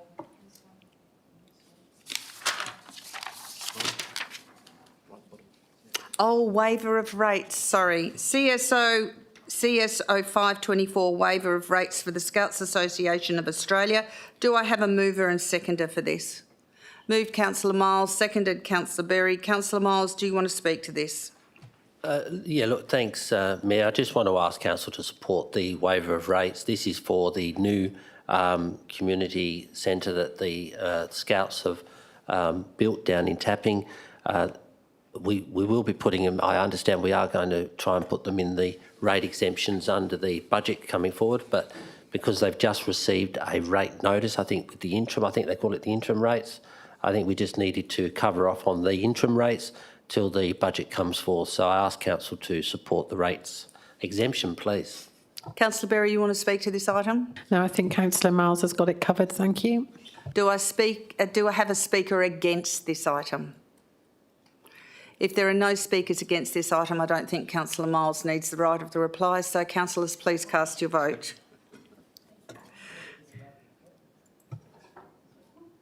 So this is CSO 20524.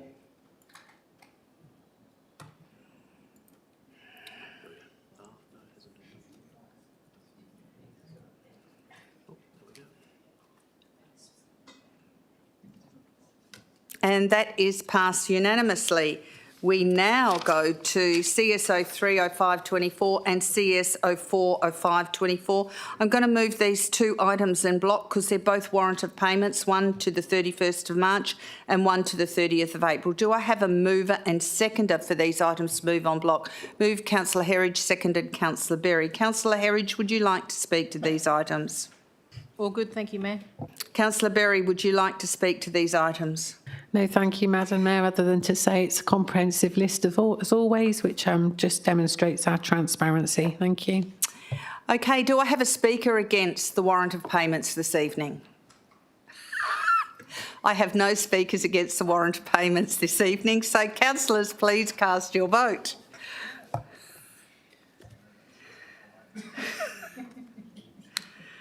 And that is passed unanimously. We now go to CSO 50524, which is proposed lease to the Evelyn Enrichment Foundation Limited over lot 288, number 10, Neville Drive, Wanneroo. Do I have a mover and seconder for this item? Moved Councillor Wright. Who is my seconder this evening? Councillor Miles. Councillor Wright, would you like to speak to this item? No, thank you, Madam Mayor.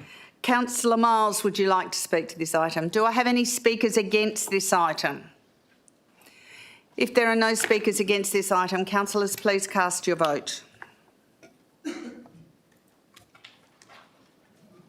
And that is passed unanimously. We now go to CS 060524, which is the proposed ground lease to Telstra Limited over a portion of the Ashby Operations Centre, 1204 Wanneroo Road, Ashby. Do I have a mover and seconder for this item? Moved Councillor Miles, seconded Councillor Bedworth. Councillor Miles, would you like to speak to this item? Yeah, thank you, Mayor. I did ask a question last week. And I haven't received a reply to that question. It was in regard to the tower's height and the helipad alongside it. Mr Greer? Thank you, Mayor. I understand the answer was addressed in an update to the report that was noted, but I'm just finding the relevant section.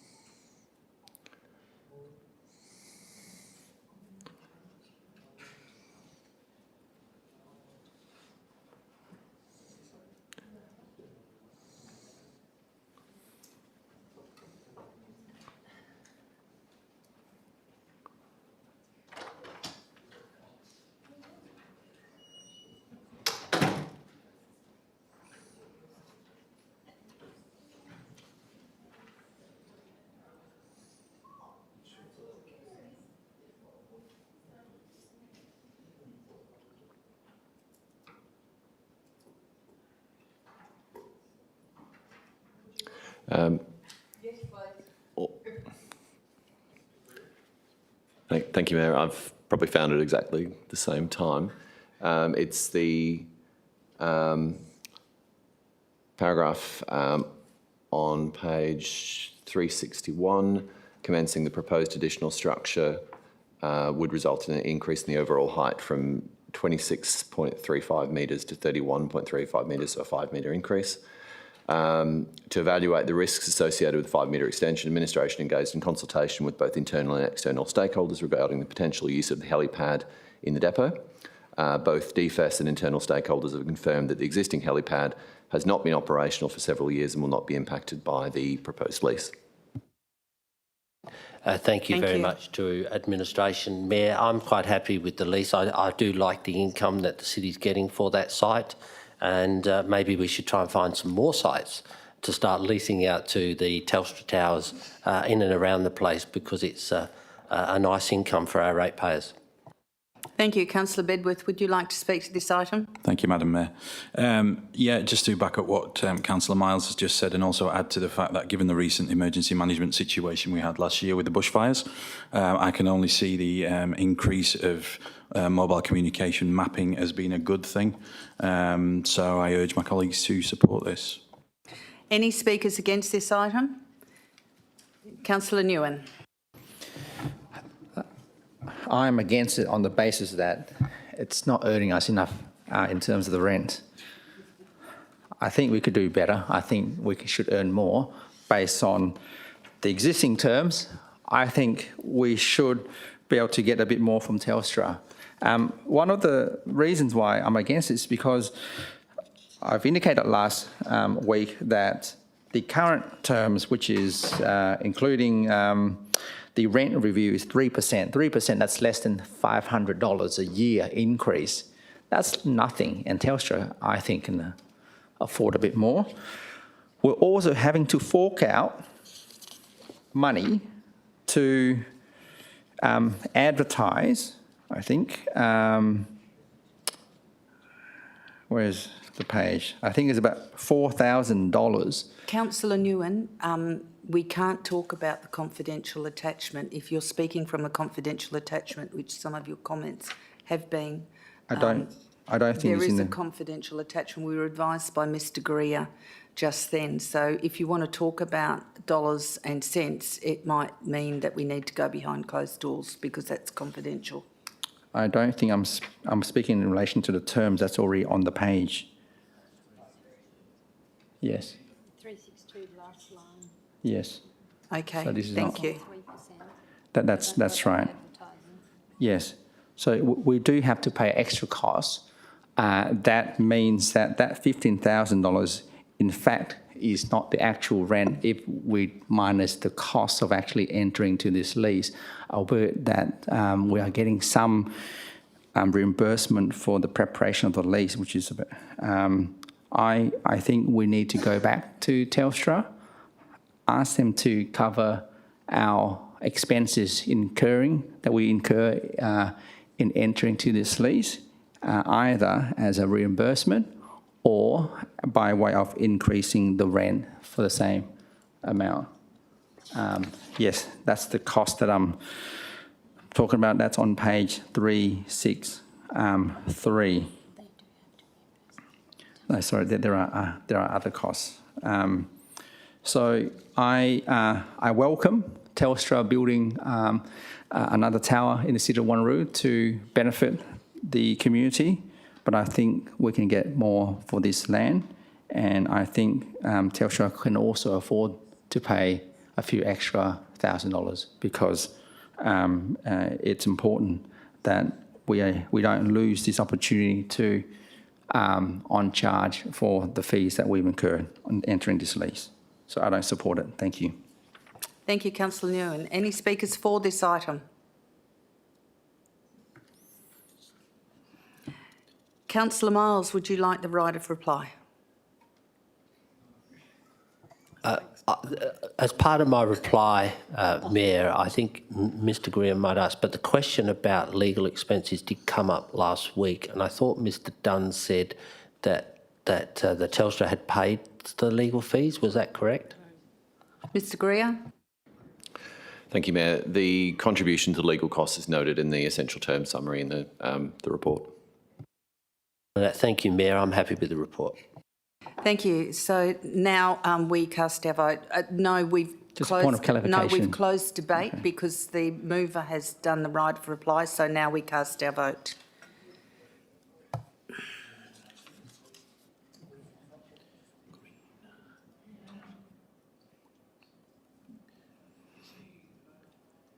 Councillor Smith and Councillor Coetzee. And I declare the recommendation is passed with only one councillor against, which is Councillor New, and all the other councillors supported it. We now go to CSO 70524, Strategic Land Policy Review. Do I have a mover and seconder for this item? Moved Councillor Figg, seconded Councillor Berry. Councillor Figg, would you like to speak to this item? No, thank you, Mayor, other than to say that it's good to see this one coming over to us. Councillor Berry, would you like to speak to this item? No, thank you, Madam Mayor. Any speakers against? If there are no speakers against, councillors, please cast your vote.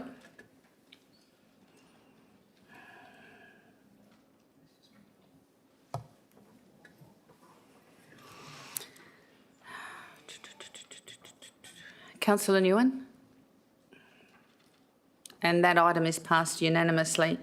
We now go to the Office of the CEO reports, which is CEO 10524, submission to the Standing Committee on Regional Development, Infrastructure and Transport, Australia's Local Government Sustainability. Do I have a mover and seconder for this item? Moved Deputy Mayor Rowe. Seconded it, Councillor Bedworth. Deputy Mayor Rowe, would you like to speak to this item? No, thanks, Mayor. Councillor Bedworth, would you like to speak to this item? No, thank you, Mayor. Do I have any speakers against this item? If there are no speakers against this item, councillors, please cast your vote.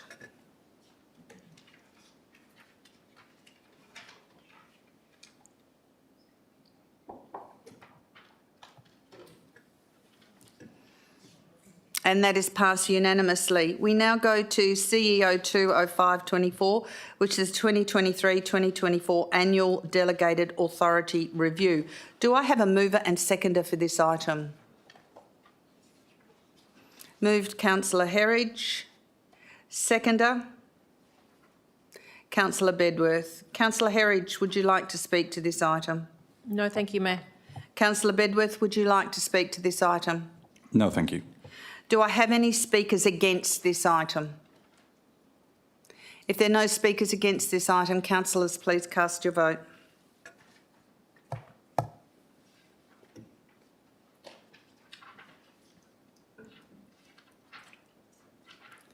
And Councillor Huntley's for, so that's passed unanimously. We now go to CEO 30524, submission to Department of Local Government, Sport and Cultural Industries on standardised meeting procedures. Do I have a mover and seconder for this?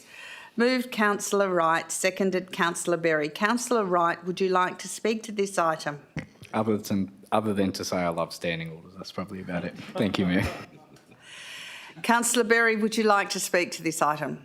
Thank you, Madam Mayor. I just want to thank admin for the forum that we did and all the advice and guidance they gave when we went through everything, and I'm very happy with the report that we're going to present. Thank you. Thank you. Do I have any speakers against this item? If I have no speakers against this item, councillors, please cast your vote.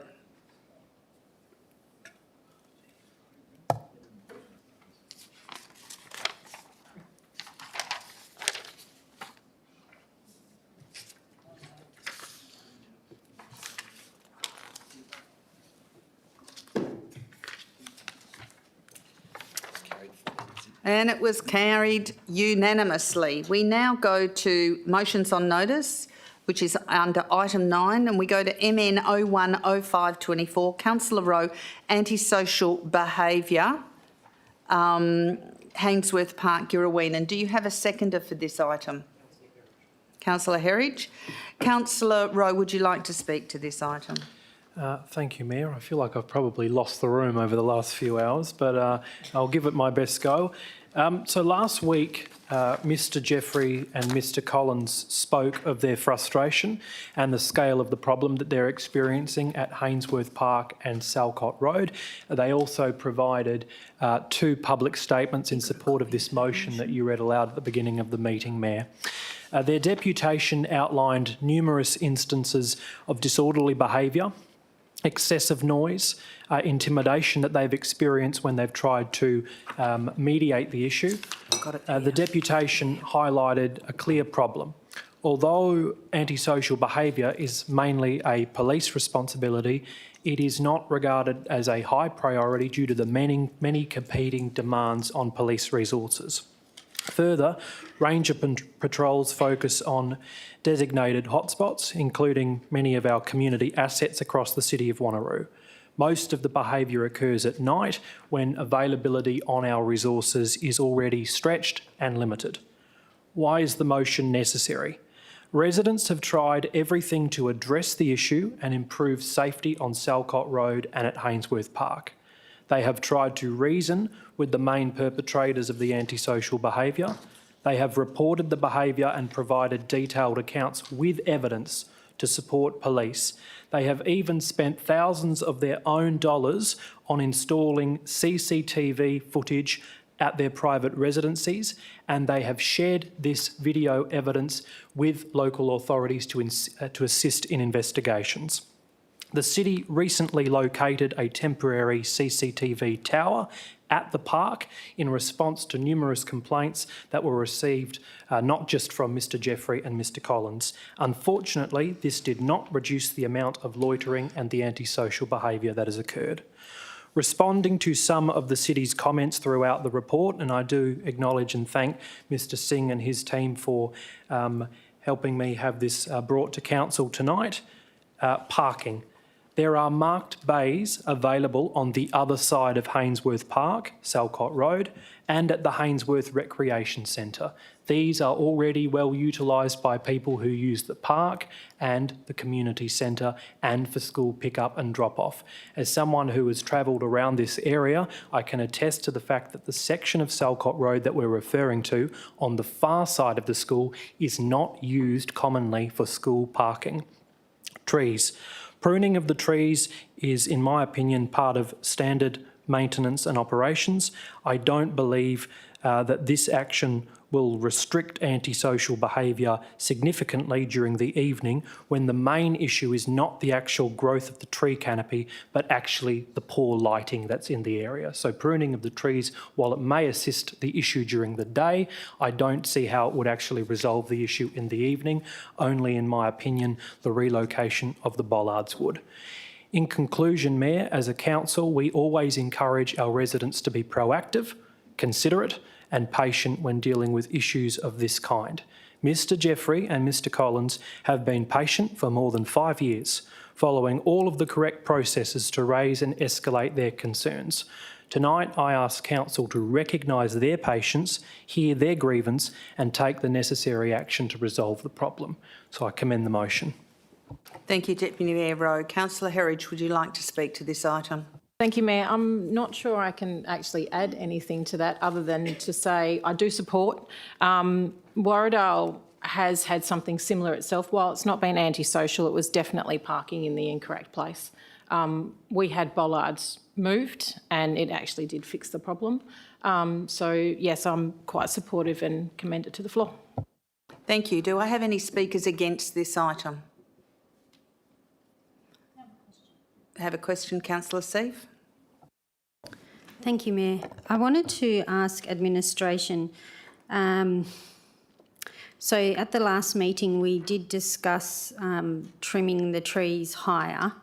The deputations did stipulate that they thought that the antisocial behaviour was occurring because they felt that they were hidden behind the bushes. Was that investigated, and what was the outcome of that investigation?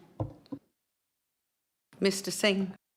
Yes, thank you, Mayor. We did provide an update through the briefing session notes, but I can provide an update now as well. The manager of Parks and Conservation Management inspected the site and he identified there are 4 trees which, even though they have adequate clearances, site clearances from the road, the pruning will benefit. So we can arrange further pruning to under-pruned trees further up. So the ground lifting in technical terms, that should provide more further clearance and site awareness from the road toward the park. Thank you, Mr Singh. Do you have another question, Councillor Seif? Thank you, Mayor. Is there anything that administration can do in terms of lighting? Mr Singh. Mayor, I think we need to investigate that about lighting. I think there should be street lighting available generally in those streets. Not sure what the quality is at the moment. But regarding the park lighting, we had to investigate the need and what else is required in that area.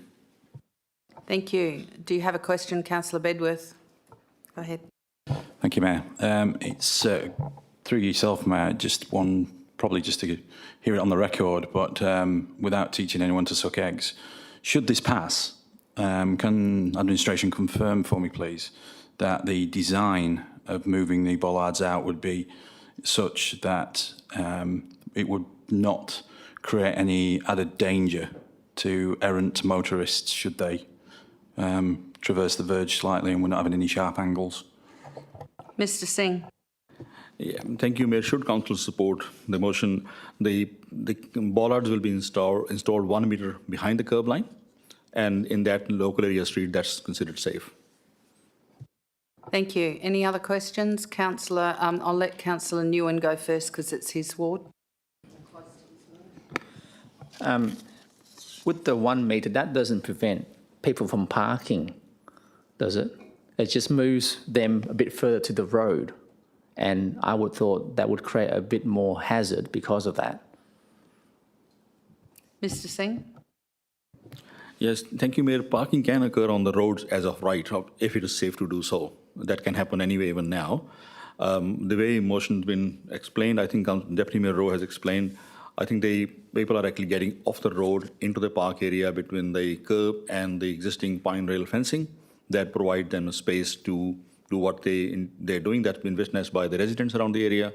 The proposal, should Council support, is likely to then stop that.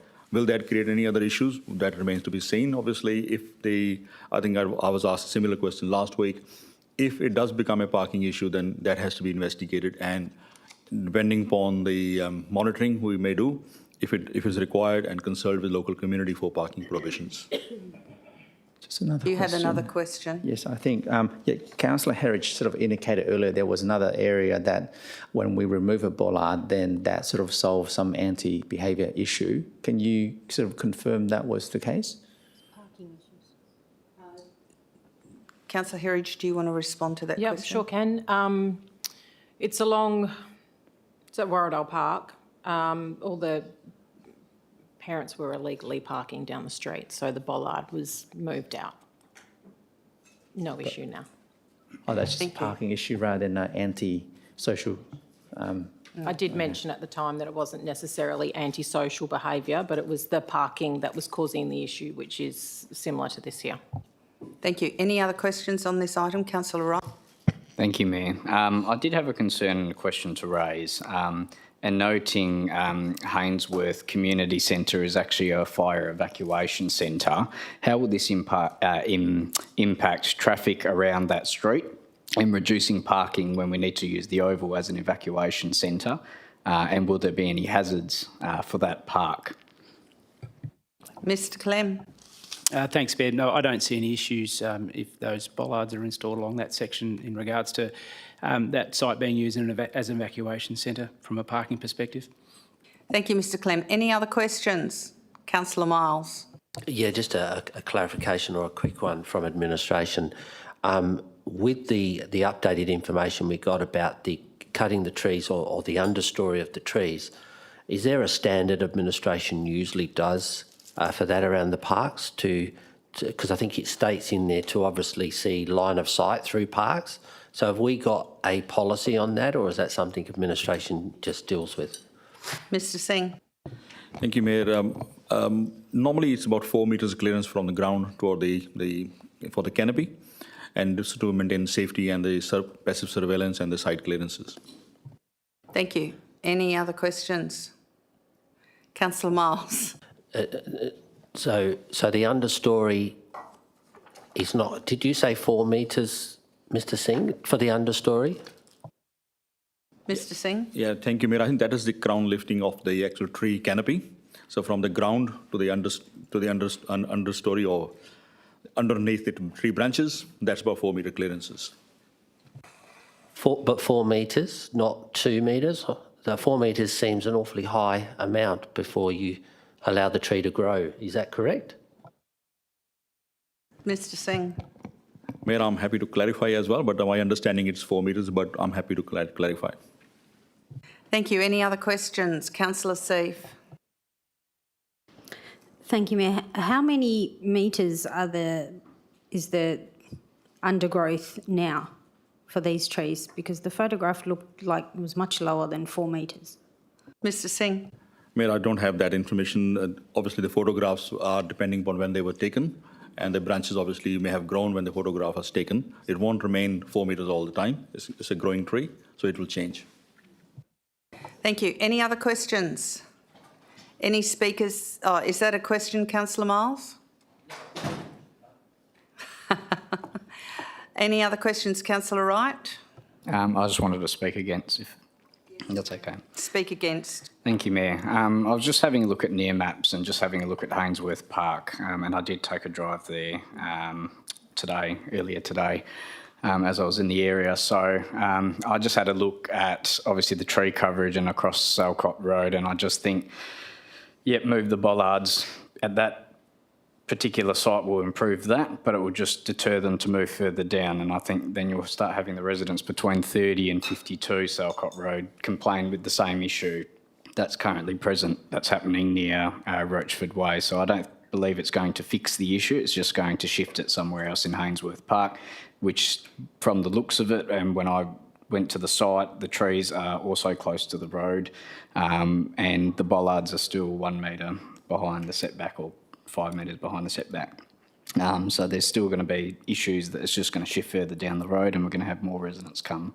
So I'm not supporting the motion. Thank you, Mayor. Thank you. Do I have a speaker for the motion? If you have a question, present your proposal, Councillor Seif. Thank you, Mayor. My proposal is to give time for administration to investigate a lighting option there and defer the vote on this one. until they come back with a lighting option. Councillor Seif, that is an alternative if the substantive is not successful. Okay. So you can suggest that if the substantive is not successful, or the motion on notice. Yep. Okay, do I have a speaker for this item? If I have no speakers for this item, Councillor Deputy Mayor Rowe, do you want the right of reply? Only to say I respect the comments that the councillors have said, particularly Councillor Wright. All I'd say in counter to his concerns is that is speculative in nature as to whether or not other residents would complain. What we already know is that the residents who have presented to us so respectfully have a long track record of approaching the city in this regard, whereas it has not been disclosed through this process that other residents have indicated the same level of attentiveness and interest in the process. So I close debate with that, Mayor, and hope that councillors will support noting the comments we've received from the residents. Thank you. Councillors, cast your vote.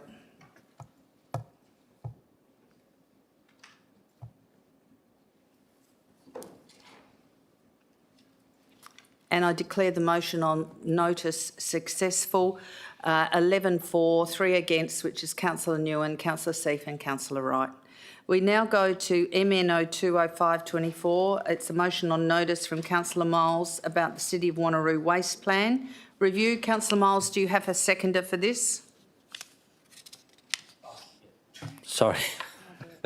Sorry, Mayor. I'm happy to get a seconder from the floor. Okay, who'd like to second it? Councillor Berry? Oh, I'll let Councillor Huntley do it. You okay, Councillor Huntley? All right. No, okay. That's it. She's finished.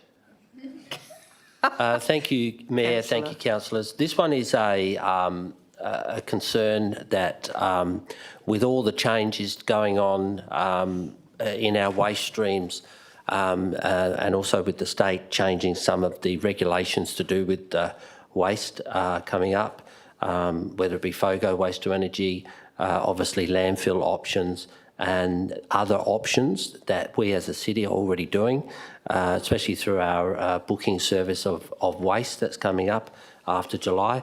I think it's timely that we bring our waste plan forward at least a year and ask the administration to review it as soon as possible. We have got some milestone moments happening at the Mindarie Regional Council.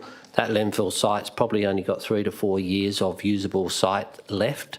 So we need to make sure that we're in front of the game to know what's happening with our waste streams going forward.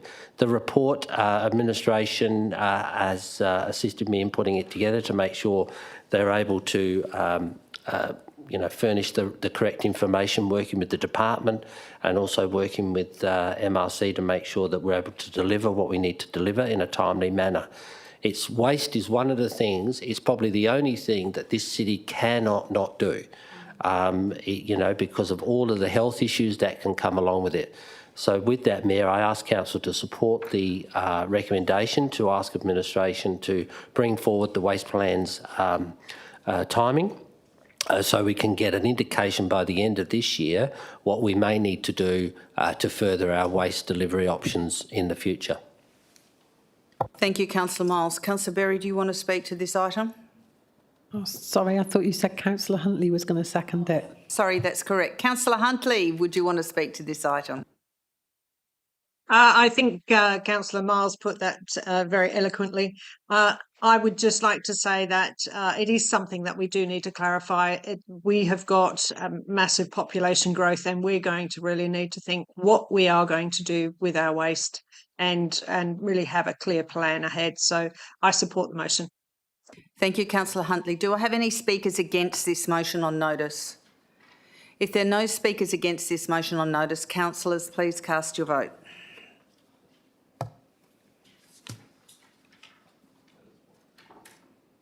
And that's passed unanimously. We now go to item 10, urgent business. We have none. We now go to item 11, confidential. We have an item that is confidential. Do I have a mover and seconder to go behind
car at 6:30. I'll be up at 5:30.